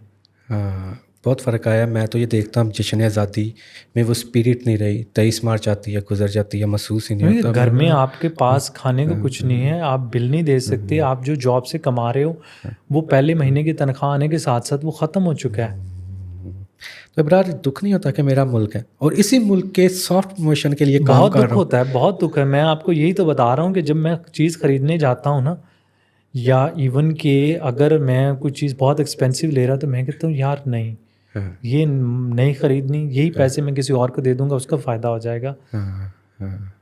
मुझे ये लगता है कि बहुत हद तक हमने अपनी कौम को ना मांगने पे लगा दिया है। वही पैसे हम इंडस्ट्री में लगाएं, उनके लिए जॉब क्रिएट करें, अपने मुल्क में कुछ चीज़ें प्रोड्यूस करें, बाहर से कम मंगवाएं और अपने ब्रांड्स को प्रमोट करें। मेरी तो कोशिश होती है बाज़ार से कोई भी चीज़ लेने जाऊं, अगर ये बाहर की है तो मत लूं। यही चीज़ अगर मैं किसी लोकल ब्रांड की ख़रीद सकता हूं, उसको प्रमोट कर सकता हूं, तो वो करूं। एक आम पाकिस्तानी की नज़र से अगर मैं देखूं तो वो ये सवाल पूछेगा कि इब्रार जर्मनी या यूरोप छोड़ के पाकिस्तान क्यों आ गया, क्या क्यों ट्रैवलिंग करनी थी तो वहाँ से भी हो सकती थी। मैंने सारी दुनिया देख ली है ना, या देख रहा हूँ। जो चीज़ें हैं उनको फैसिनेट करती, वो मुझे नहीं करती। हर इंसान को अल्लाह ताला ने मुख्तलिफ बनाया है, और वहाँ पे यहाँ पे मैं सारा दिन घर में भी बैठा रहा हूँ ना, मेरे पेरेंट्स पास हैं, हर टाइम तो नहीं उनके पास भी बैठे होते, लेकिन यह कि अगर कोई मसला मसाइल है तो उनको बुला लिया, डॉक्टर के पास ले गया, बच्चों के साथ उन्होंने खेल लिया, तो वो चीज़ें बहुत वैल्यू रखती हैं। कंटेंट क्रिएशन इतनी ही टफ है जितनी जॉब, या अपनी मर्ज़ी पे डिपेंड करता है? अगर आपको उसमें शौक़ नहीं तो बहुत टफ है, और शौक़ है तो बहुत ईजी है। वो चाहे जॉब हो या दुनिया का कोई भी काम हो, वो कंटेंट क्रिएशन ही नहीं। कंटेंट क्रिएशन में ये ज़रूर होता है कि जैसे आपके बॉस जो हैं वो हर बंदा है, और वो बंदा भी जैसे आपने कहा है कि कोई भी कमेंट कर देगा, जो नॉर्मली आप बाज़ार में मिले तो आपके साथ बात भी ना करें, ठीक है, बिल्कुल, लेकिन वो को कमेंट पास कर देगा। उसने कभी आपको देखा नहीं, कभी आपसे मिला नहीं, कभी जाना नहीं है, उस बेस पे वो आपकी शख्सियत का अंदाज़ा लगा सकता है, लाइफस्टाइल से जज करना शुरू हो जाता है। तो आई थिंक इसमें लोगों के सामने मैं इसलिए उतना ही लेके आता हूँ जितना मैं बर्दाश्त कर सकता हूँ। अपनी एक लिमिट्स का मुझे पता है, और जब आप हर चीज़ कैलकुलेटेड कर रहे होते हैं ना, तो उसमें फिर इतना इशू नहीं होता। कोई ऐसा सफ़र जिसको सोच के डर लगता हो कि ये मैंने क्या बेवकूफ़ी कर दी थी, मुझे नहीं करनी चाहिए, मैंने रिस्क लिया, अभी निकल तो मैं उससे गया, लेकिन सोच के डर आता हो कि मैं कैसे निकल गया? आई थिंक ऐसे बहुत ही कम सफ़र हैं, क्योंकि फिर वो इतने इंटरेस्टिंग हो जाते हैं कि वो ऐसा रहते नहीं कि उसमें जो है ना। ये अफ्रीका के सफ़र में कोई? यार अफ्रीका तो बहुत अफ्रीका के बारे में बहुत सेफ था। मैं जब पर्सनली गया था, मुझे लगा था ये मुझे बड़ा टेस्ट करेगा, सिक्योरिटी सेफ्टी के इशू होंगे, सिवाय साउथ अफ्रीका में जहाँ पे थे, लेकिन बाकी मुल्कों में नहीं थे, तो थोड़ा सा बोरिंग भी हो गया था मेरे लिए खुद, क्योंकि सेम था, सिमिलर सा था। तो जब आप मुल्क चेंज करो, कुछ चेंज हो जाए, तो वो इंटरेस्टिंग रहता है। अच्छा, ड्रोन लेके जाने पे कई ममालिक में पाबंदी है, कैसे मैनेज कर लेते हैं? कुछ ममालिक में जब मैं बाहर जाता हूँ तो पाबंदी ज़रूर होती है, तो फिर वहाँ पे नहीं लेके जाता, वहाँ पे ख़रीदने की कोशिश करता हूँ, उधर से ही मैनेज ख़रीदने की कोशिश करता हूँ। कुछ ममालिक में छुप छुप आके ले जाता हूँ, ठीक है। कभी पकड़े गए? पकड़े भी जाते हैं। फ़ाइन हुआ?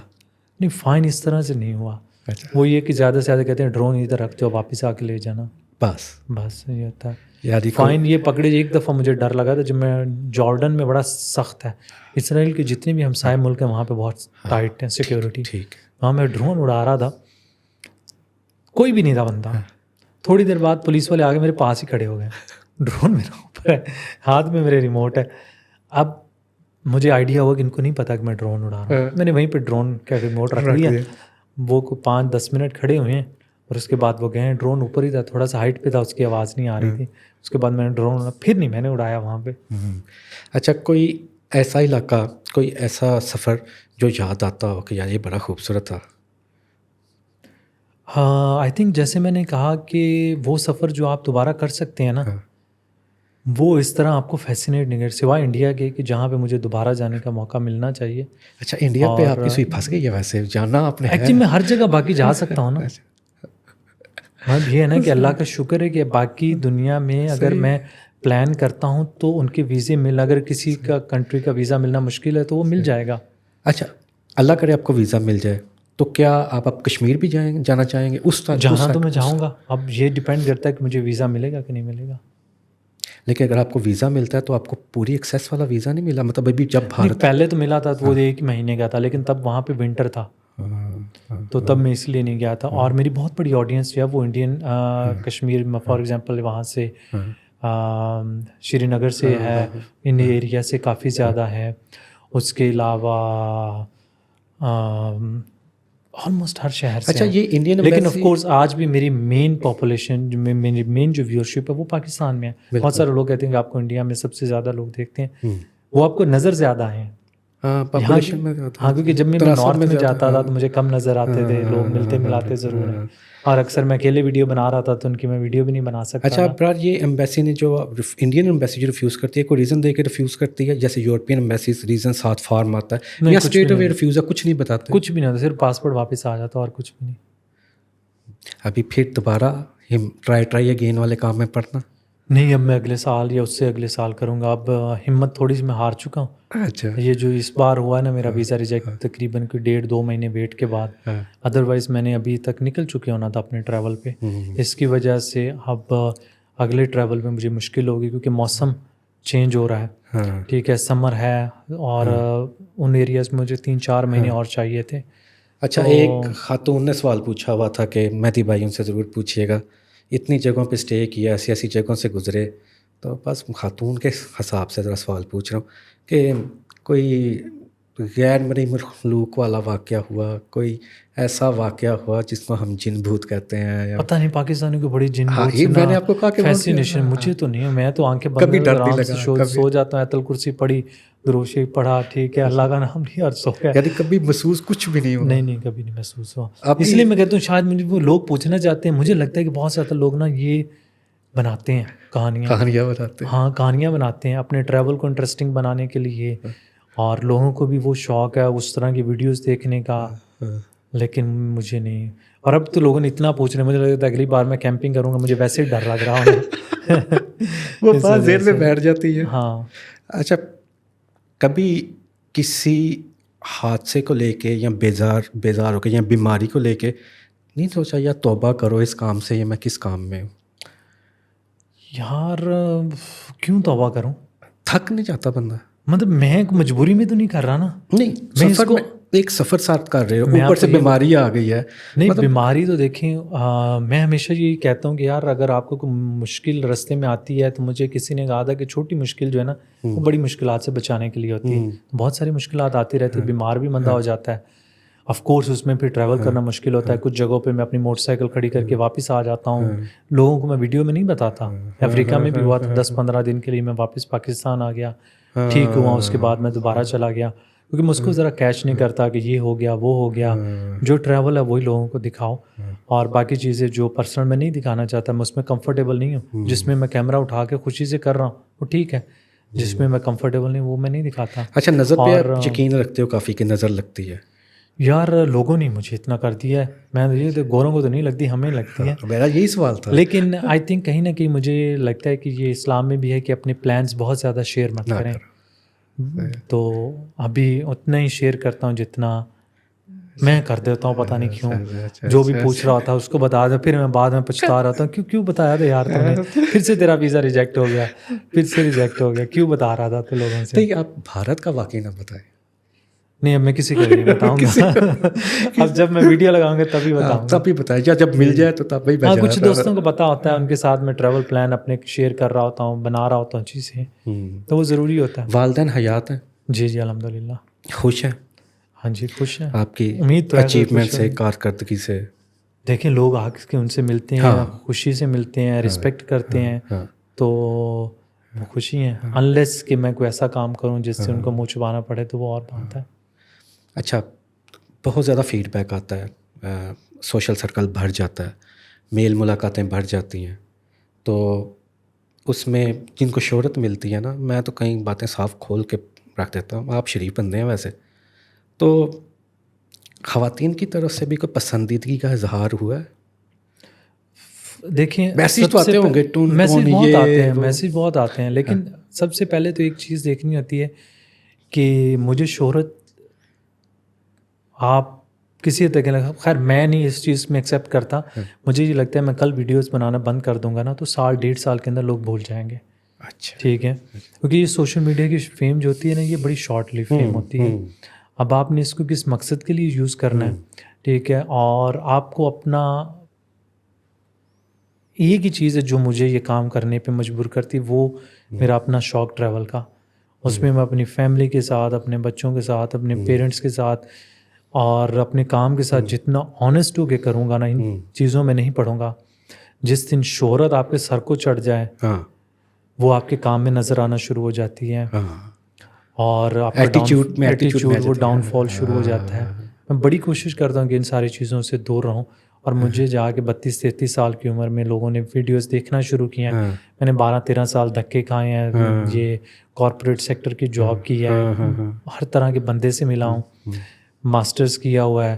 अब आपको एजुकेशन, वो ट्रैवल, अगर वो भी इंसान नहीं बना सकती तो फिर आप कभी नहीं बन सकते। ज़बरदस्त। अच्छा, ये मुझे बताएं कि फ्यूचर प्लान तो आप शेयर नहीं करते, आप जहाँ भी अभी जाएंगे, इसमें जो अब वीडियोस आएंगी वो डब होके भी आएंगी? इंशाल्लाह कोशिश होगी। मैंने और- खुद नहीं मैं कर रहा, हाँ। इसके लिए मैंने एक लड़के को हायर किया, वो इस चीज़ पे काम कर रहा है। होपफुली वो उतनी ईमानदारी से काम करेगा।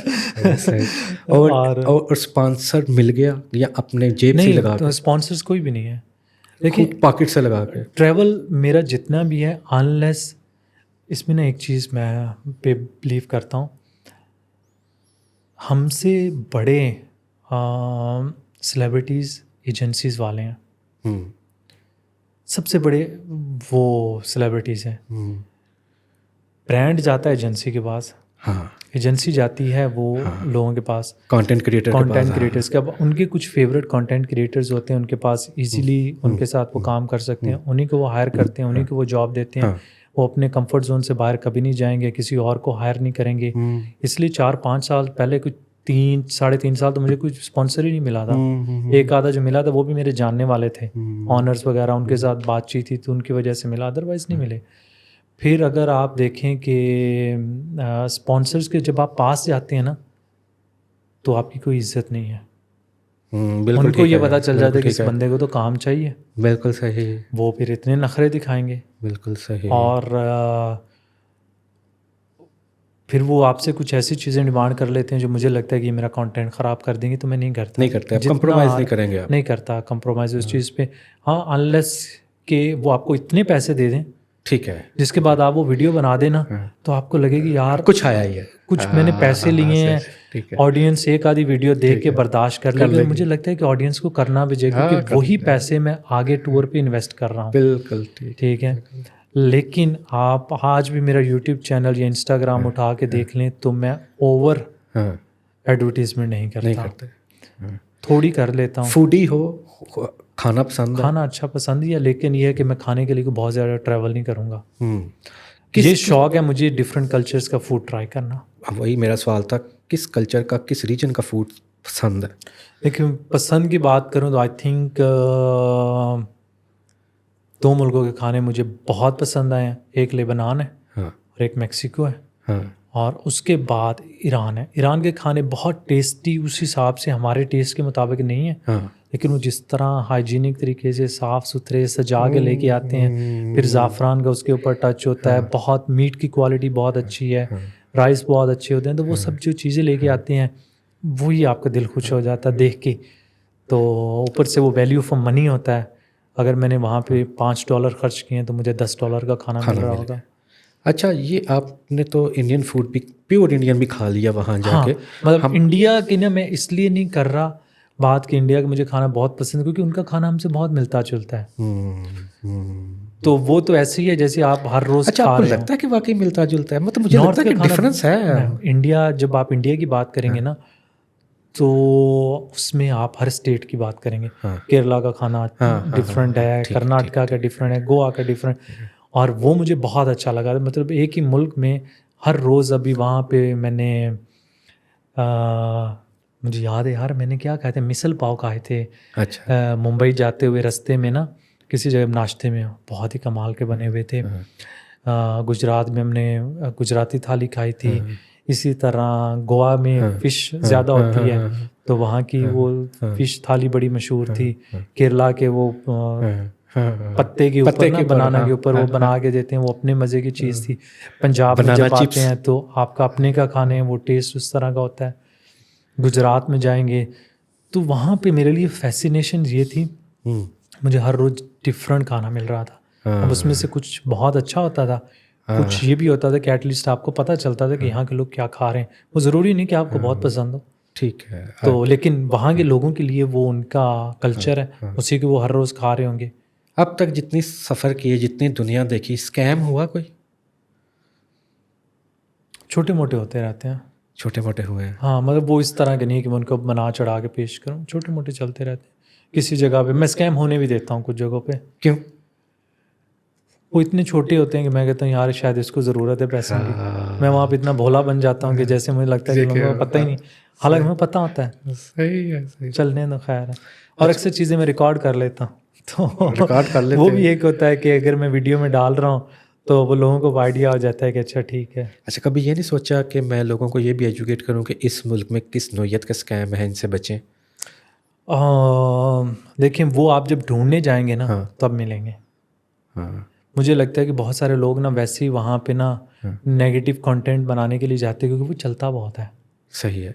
तो जैसे मैं तुर्की इस तरह बारे के में बहुत बदनाम है स्कैम्स वो के। तो सारे दुनिया में बहुत सारे ऐसे मुल्क हैं, लेकिन ये ज़रूरी नहीं कि तुर्की में आप जाएंगे तो हर बंदे के साथ स्कैम हाँ, होगा। बिल्कुल। और वहाँ पे वो आपको नाइट क्लब में ये वो इधर उधर लेके जाएंगे तो वो उसी बंदे के साथ होगा जिसका इंटरेस्ट होगा। भाई तू क्यों जा रहा है नाइट क्लब? बिल्कुल यार। तो तुझे वो स्कैम कर रहे हैं तो खुद लड़कियों के पीछे गया तो उन्होंने तुम्हें स्कैम किया।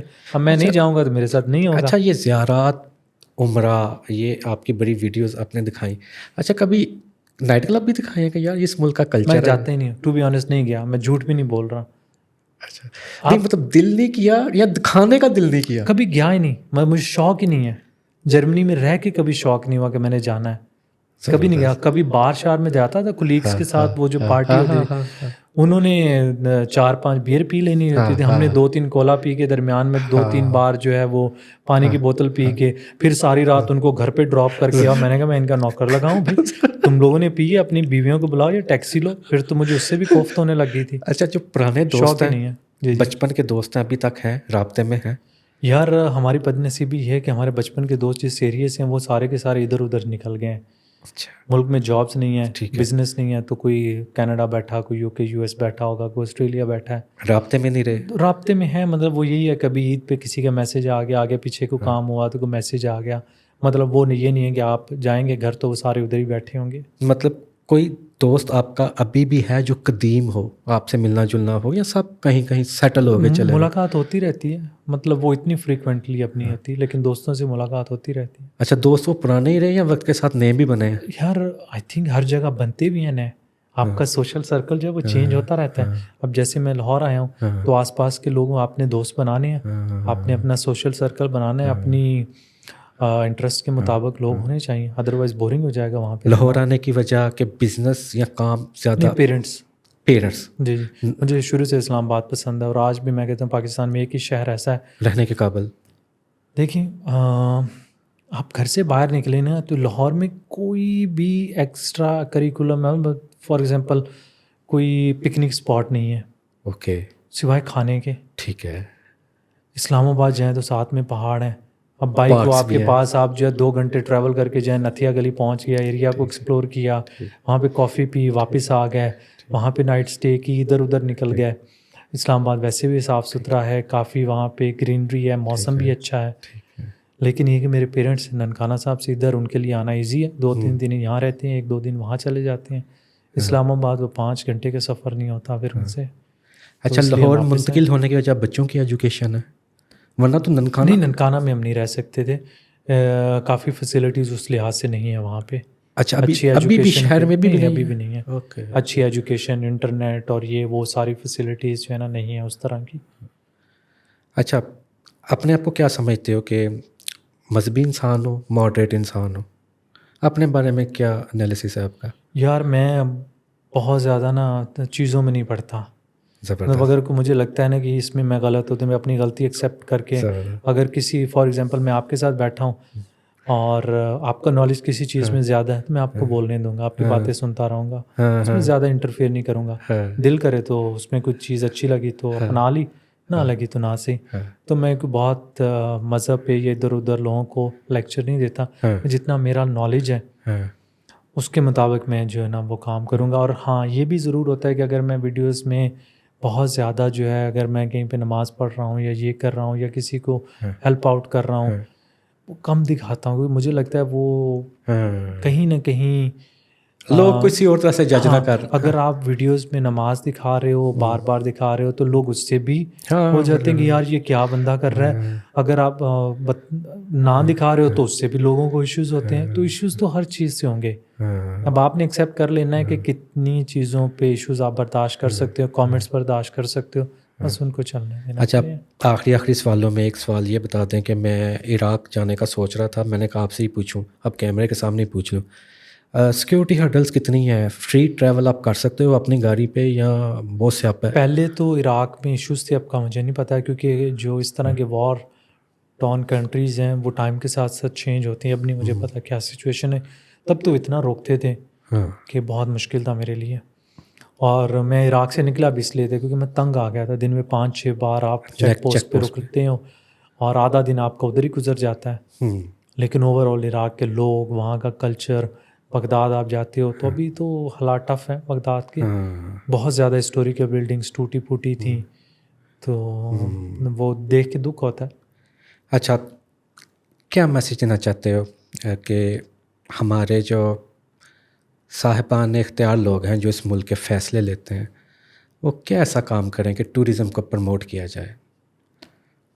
सबसे पहले तो टूरिज़्म को प्रमोट करने से पहले आई थिंक उनको अपनी आवाम का सोचना चाहिए। ठीक है। सही बात है।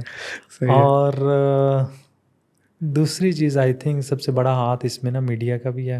हाँ टूरिज़्म प्रमोट ऐसे नहीं हो जाती हाँ कि रातों रात आपके ना मुल्क बहुत खूबसूरत है तो लोग आ जाएंगे। हाँ बहुत ज़्यादा ऐसे दूसरे एलिमेंट्स होते हैं, सिक्योरिटी, सेफ्टी, कितनी फैसिलिटीज़ लोगों को मिल रही हैं। तो वो चीज़ें जैसे जैसे होंगे, आपके लोग कितने खुश हैं, हाँ जब आपके लोग खुशहाल होंगे, यहाँ के लोगों की ज़िंदगी अच्छी गुजर रही होगी, तो बाहर से भी लोग आएंगे।